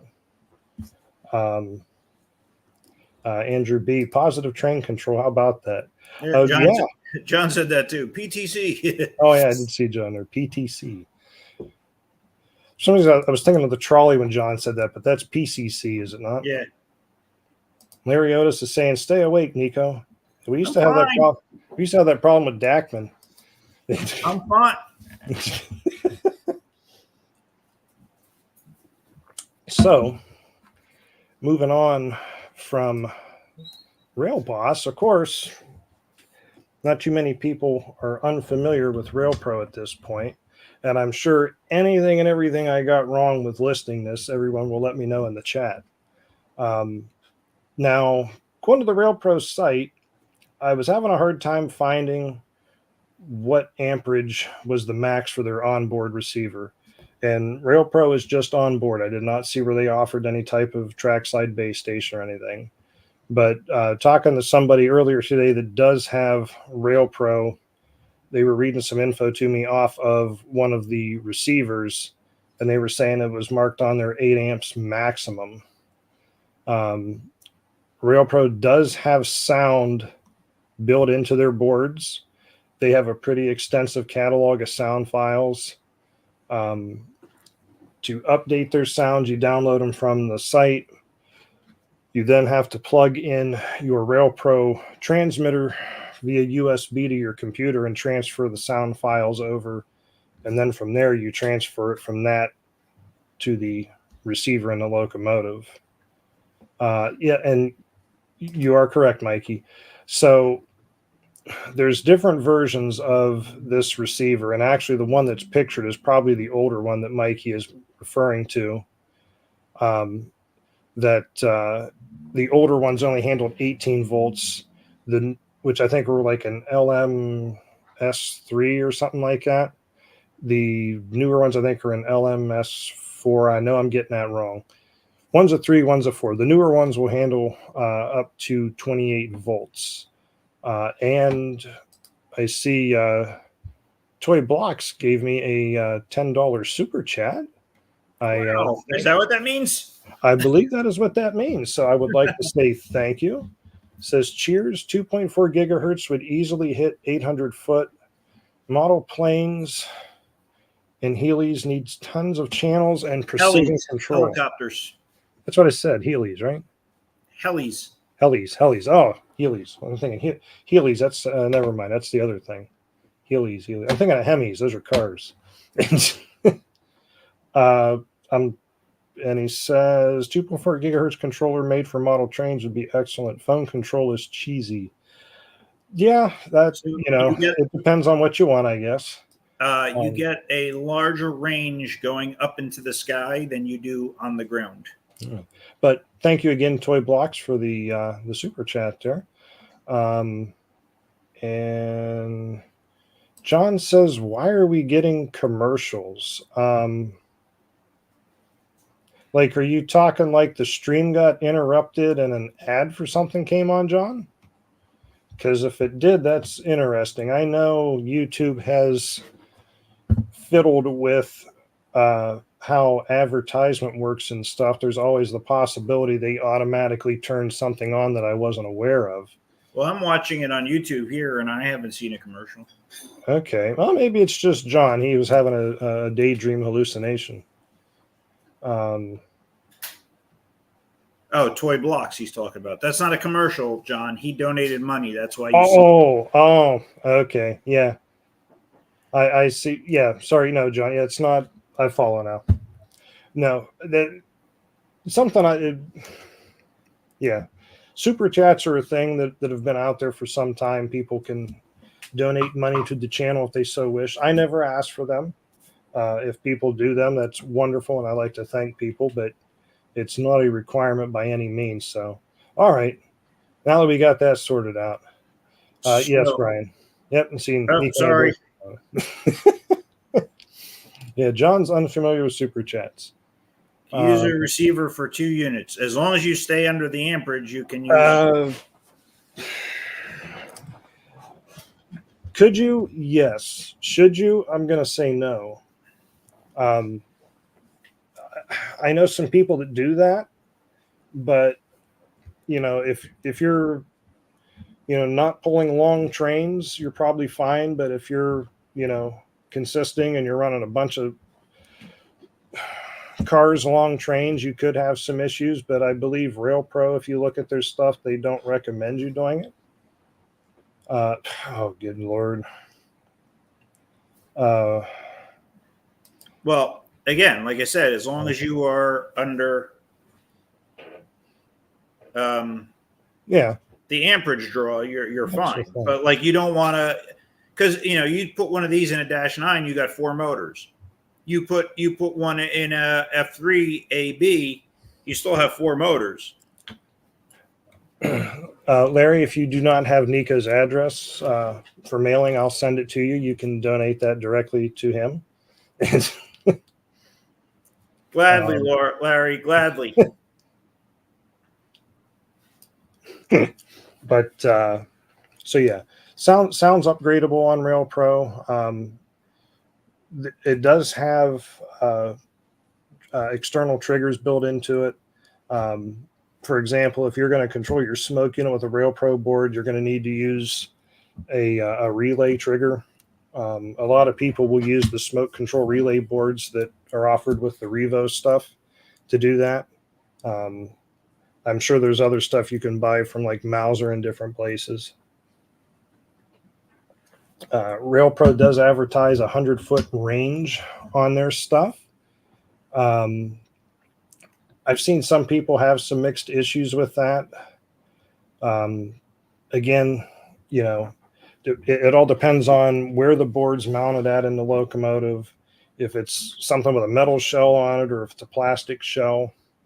But again, if it does lose connection, RailPro seems to just keep working until it connects again. It's not going to take off or stall out on you.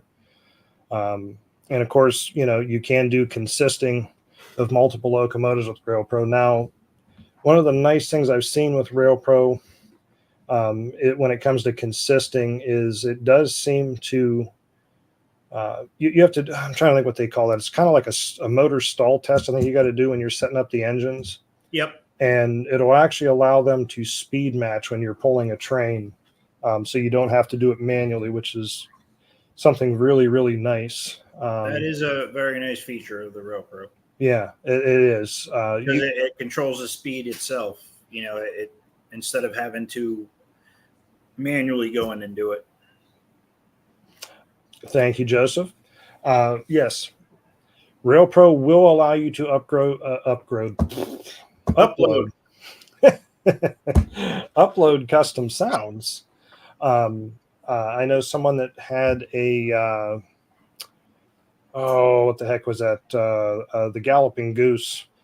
He wanted the specific horn for that, and it wasn't available, so he was actually able to take a recording of that and upload that in there. So for a user, that's fine. For a company, they can't do that because there's copyrights. Exactly.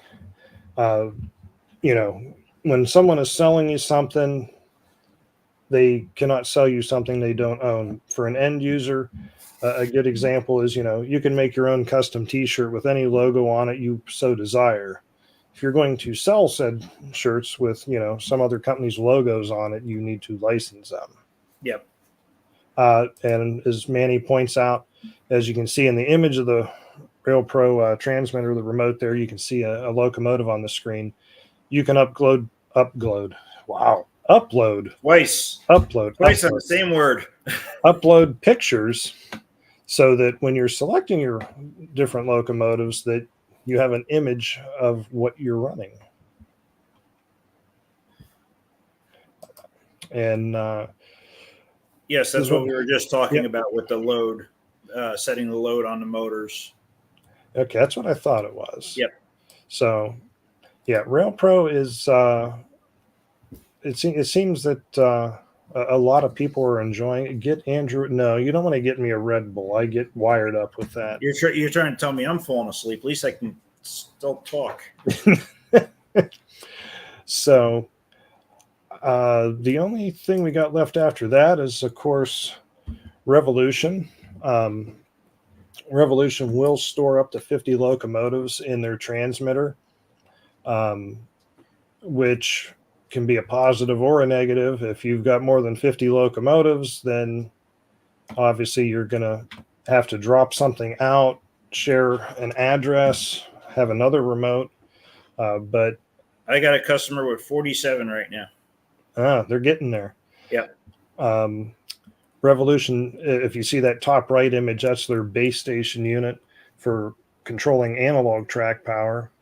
That'll handle up to 15 amps. So, if you're running that and you want to put 3 engines together and run them on there, it's going to handle it just fine. I've never seen any issues with that. I've installed those in people's engines where they have ABBAs or things like of that nature. And I have 2 of those here, and that's what I intend to do with them. Because you can, you can put it all together, all that engine, especially if you're never going to run them separately. But if you're going to use that base station for installation in locomotives and you're doing battery, that's fine. But the base station does not have a bridge rectifier on it. Right. So, yeah. If you're going to run track power, you have to add a bridge rectifier. If you're doing track power with that in the locomotive, because you can't control the polarity. Track power, track side is fine because you're going to hook your transformer wires up the proper way, or at least after you hook them up incorrectly, then you'll hook them up correctly. So here's something interesting. Pine Ridge Railroad said, Blue Nami, you can have 999 locos. What we found on their website, it didn't say that. Yeah, I could not find. You can have 999 addresses, but you cannot have 999 locomotives. That's what we found. I'm not sure which way that is, but yeah. And I see Toy Blocks says, I haven't figured it out, but powered rail on an outdoor layout, do you have to boost the power on a larger layout?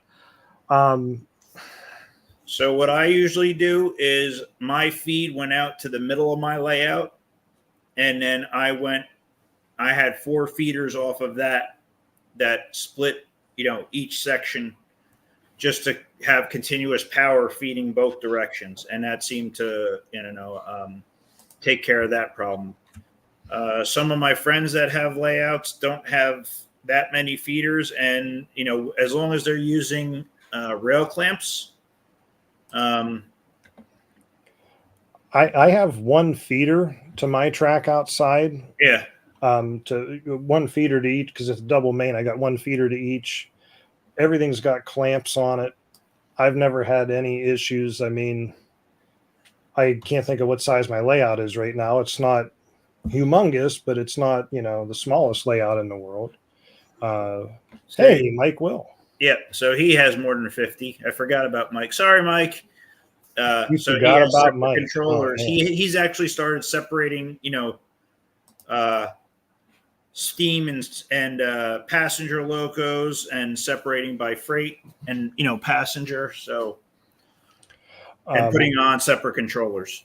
One thing I will mention with Revo, now there's obviously the stuff out there that was made when aristo-craft was still around under Crest. The stuff that you're buying now is made by Precision RC, which is, in the grand scheme of things, the same person that's been behind this is the same person that's always been behind it. Just when Aristo went out, they went off on their own with it. But with the newer stuff, or if you've updated the firmware on the older transmitters, you can clone those. So say you've got 50 locomotives in there and they're all set the way you want them, and you get a new remote, you don't have to go and manually link all of them and change everything. You can actually do a clone from one remote to the other. It's built into the newer firmware. And that is something to point out too. A lot of the other systems, when you tweak your settings and everything, those are stored on the board themselves. So if you connect to it with another transmitter, the settings are all there. With Revo, it's not the case. If you adjust momentum, whatever it may be, latching or unlatching triggers, that's all stored in the transmitter. I'm trying to think where I left off at. I said, 15 amps on the track side. Yep. Onboard receiver, they're saying 5 amps max from what I could find on their info. So they have two different types of onboard receivers. One Correct. that has single amp and dual amp. You're thinking for the sound. Yes. Yes. Yeah. They have the dual amp, and actually the dual amp, from what I've seen, are actually cheaper than the older ones. It's a couple dollars. Yeah. Yeah. It's a couple dollars cheaper, and they also offer a linear version too, for stuff that doesn't use PWC power. And I think the base station comes in a linear version as well. Kyle, I'm going to kick you out of here. Don't start up on me. 7 minutes. 7 minutes. I'm trying to move along here, but Kyle keeps distracting me. What's this? JR says, if I had a wired outdoor layout, I would treat it like indoors with bus wires for each rail and feeder wires no more than 15 feet apart. I mean, yeah, if you do that, I would say that you would not have any issues. I mean, you're kind of making it bulletproof. And I see Nick down here. He says there's also a 2 amp micro receiver. Yes, Yep. They do make a smaller 2 amp board. That one was primarily designed for using battery, for doing battery power. I do have one in an engine that does track power. You do have to add a bridge rectifier. Oh, okay. Thank you very much, Taya, for the super chat. I wasn't expecting that. We always better get my cut, Andrew. that you do for the hobby. So thank you. What did you say, Nico? I said I better get my cut, Andrew. Get your cut on that. You're gonna get cut. I mean, get your cut. Yeah, I know. Thank you, Taya, very, very much. Thank you, Taya. So yeah, there is sound built into the receivers on the very original Revo stuff. No, the newer stuff, there is sound built in. The sounds are upgradable, but I notice I have in parentheses there. I think those are parentheses that limited. There's probably, I'm trying to take a guess, 7-8 different sound files available for Revo, Nico? Well, there's like 6 diesel and 4 or 5 steam. Yeah. So they haven't, it's probably been well over a year since they released the last sound file that they put out. It's not like Blue Nami or Rail Pro where they just have this whole catalog of files, sound files rather. So again, a lot of these companies, and just like I was saying before, you can't just go and take, you can't buy a video and start pulling sound files off of them. They actually need to go and record the actual engine to have their own sound files.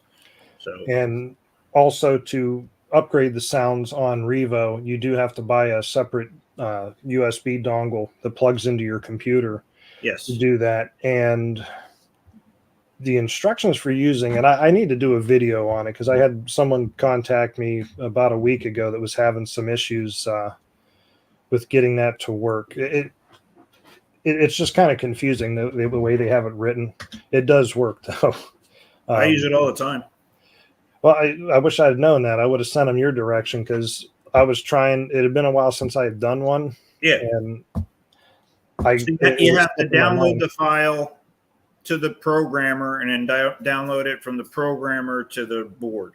So where they were having issues at, and from what I could remember, when you're holding the link button, like to just standard link an engine to the transmitter, you have to hold it longer. You have to hold it long. Yeah, you got to hold it longer because it goes from a fast blink to a slow blink. Correct. And I think that's maybe where they were getting hung up at, but I'm not sure. So the one thing I want to point out with the Revo, and a lot of people complain about the sounds and stuff like that. When Revo added the sound, the price of the board went up $5. So I always toted it as, you know what, you got a real control system with free sounds, and that if you wanted the better sounds, you bought, like an aftermarket sound system and put that in. That's the way I always kind of looked at it. And what I'm going to do here, because I know we're getting closer to the end here, 2 minutes, is I'm going to go ahead and throw out here what our giveaway is going to be, so that people can start entering into that as I wrap this up. Yes. So, where the heck did it go? So, our final giveaway for tonight was graciously donated to us by our friend Robbie at RLD Hobbies. And he has told us that he is giving away a $35 gift certificate that you can use at his store. And keep in mind, the 24th, he's also having a sale for Black Friday. So that could come in handy. So let me get this up on the screen here.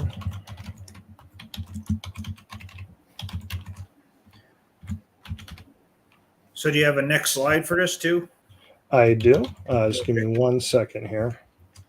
So before we forget and before we run out of time, happy Thanksgiving to everybody. Yes. Hope you all have a great day, holiday weekend. Enjoy it with your friends and family and, the ones you love the most. And, go check out RLD Hobbies and use your gift certificate if you want it. So if you would like to enter to win that gift certificate, all you got to do is put hashtag RLD in the chat. No spaces. And that's RLD. Yep, there we go.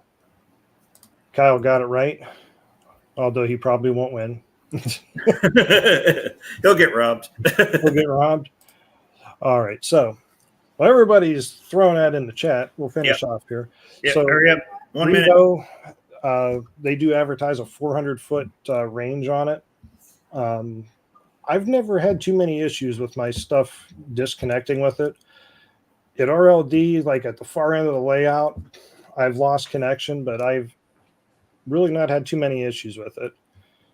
It will do 12 to 24 volts DC.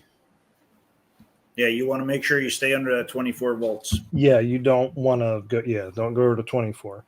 And of course, it'll do fixed track voltage or battery. And of course, if you're using that micro receiver, or you're going to have to use a bridge rectifier. Bridge rectifier. There we go. Same thing with the track side. Yes. And of course, you can do consisting of multiple locomotives using Revolution. And, it's the system I've used forever. I'm not saying that's the system that anybody else should or shouldn't use. It's the one that I've used forever. It works well for me.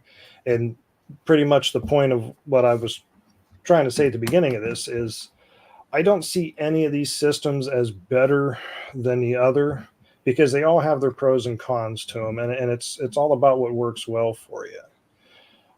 So if I move on to the next slide that I had in here, I just kind of had a little bit of a recap on the power options for the different RC systems. You can kind of see there which ones have onboard RC, whether it does track power or battery, and if they have a trackside RC option with them. Now you will notice that I have RailBoss listed there for onboard RC track power, requires a $29 adapter.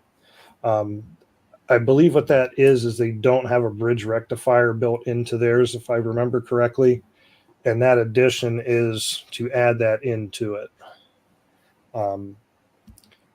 You're looking like maybe I got a discrepancy there, Nico. Nope. I'm Okay. just reading the chat, see if there's anything we need to. Nope, just everybody jumping in on the giveaway. No, but there is. Mike said the Revo has 6 MU limit. You can only 6 MU up to 6 locomotives. Yeah. That is true. I have seen some people get around that by sharing addresses, which if you're running, say you're running, a bunch of SD45s, or you have a couple Aristo SD45s that are in there that kind of run the same, you could probably get away with sharing the addresses on them to add them in. See, John says, when you lose connection, do you get a special notification on your remote? For which system? That's a good question. I'm guessing maybe he means Revo. I'm not Well, sure. I know he used the Revo. It just tells you if the link is okay or not. It says no link or link okay. Yeah. So,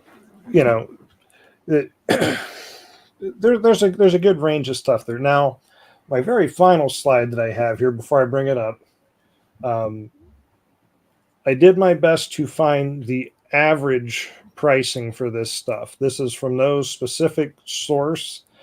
I tried to look at a couple of different places to see what the pricing was on this stuff.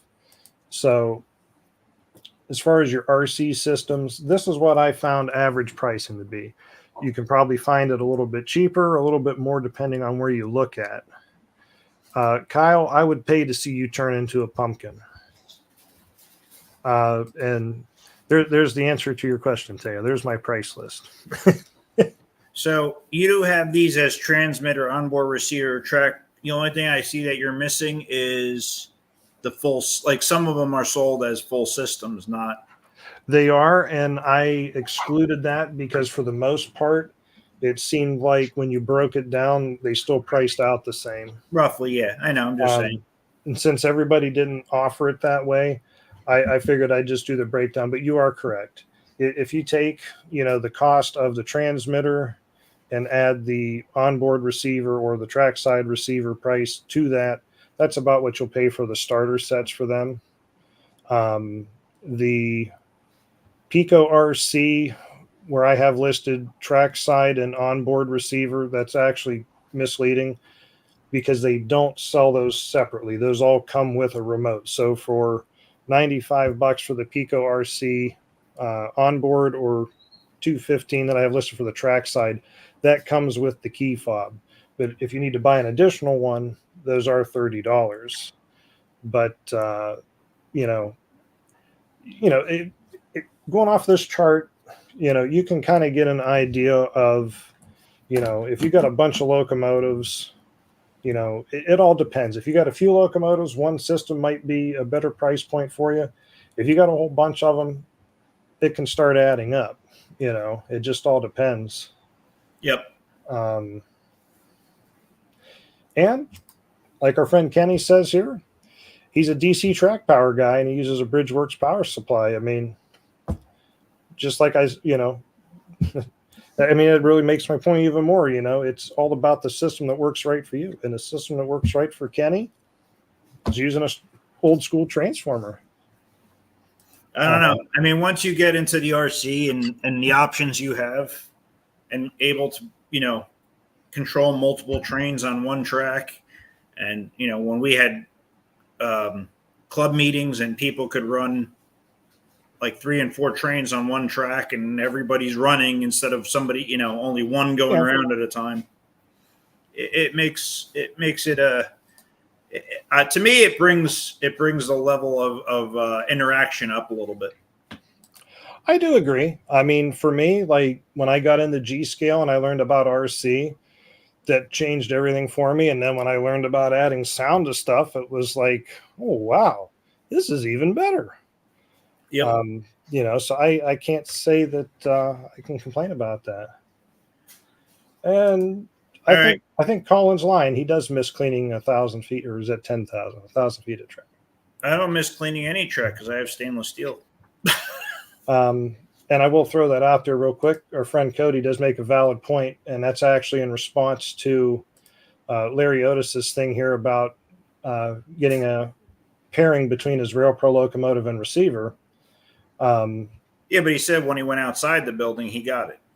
Yeah, if there were other people in there running Rail Pro, yeah. It might have been picking up all of their stuff. And I know that's something that Cody does, is all of his stuff have a passcode on them, so that they're not trying to get pulled into everybody else's transmitter. Yeah. So that's my story on RC. Now, I hope that I provided something of usefulness to everybody.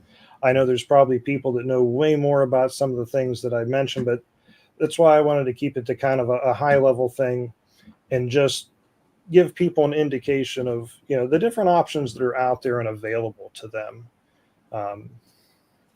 So if anybody has any questions on that, please let me know now, or you can contact me later. Larry Otis, don't forget to, send Nico some Speedos. I think he's anxiously waiting those. I am. Thank you, Wigwag. I'm glad that was helpful to you. So I don't see anybody else dropping anything in the chat for the giveaway. When will the next stream be? When will the next stream be? Was it the 17th? The next stream will be... I thought I had that on the screen. Let's see. The next live stream... December 17th. Yes, December... Yeah.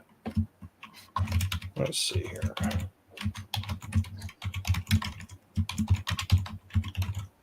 I'll actually put that up here so people can see it. How about start the drawing so people can go to bed? Give me 1 second here. I got lost in a thought there. Let's see here. So, yes. The drawing. We would like to do the drawing, right? Yes, the drawing.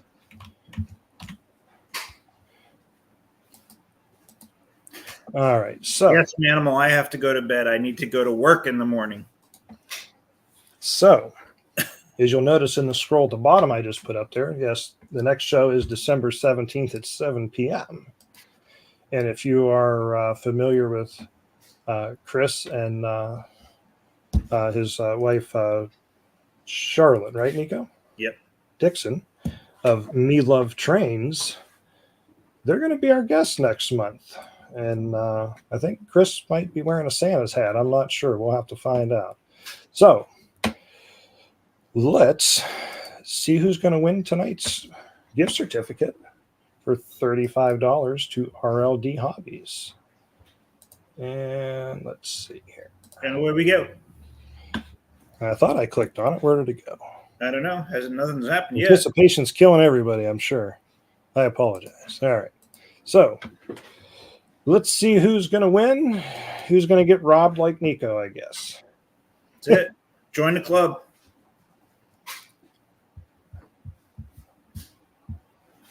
Oh. Hey, Tia. There is the winner. Well, Taya, you already have my contact info. If you so desire, you can shoot me an email at info@largescaletrains.com or reach out to me through Messenger. But I didn't catch who was right before Taya. I didn't see it either. I got so excited when I saw it was Taya.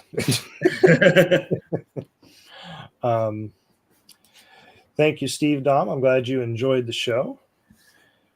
We will be back December 17th at 7 p.m. And Chris and Charlotte Dixon of Me Love Trains will be our guests. And Manny says, I want a shirt. I'm guessing he must have been the runner-up. Well, it says Chris was, somebody put Chris was before Tia. I did see him roll up there, and that would have been kind of interesting if he had won. No, John, that's not how that works. Not how that works at all. Insert that meme with the old folks with the pictures on the wall for Facebook. No, that's not how this works. That's not how any of this works. Well, I hope everyone has a wonderful Thanksgiving. Like I said before, enjoy the time with your friends and family. Get out there, run some trains with whatever radio control system you choose. Absolutely. Or in Kenny's, option, his Bridgeworks transformer. Absolutely. So we will see you all again in roughly a month, everyone. Enjoy your Thanksgiving. Don't do anything that Nico wouldn't do. I never do anything because I procrastinate, so you should be good. All right. Good night, everybody. Have a great night. Happy Thanksgiving.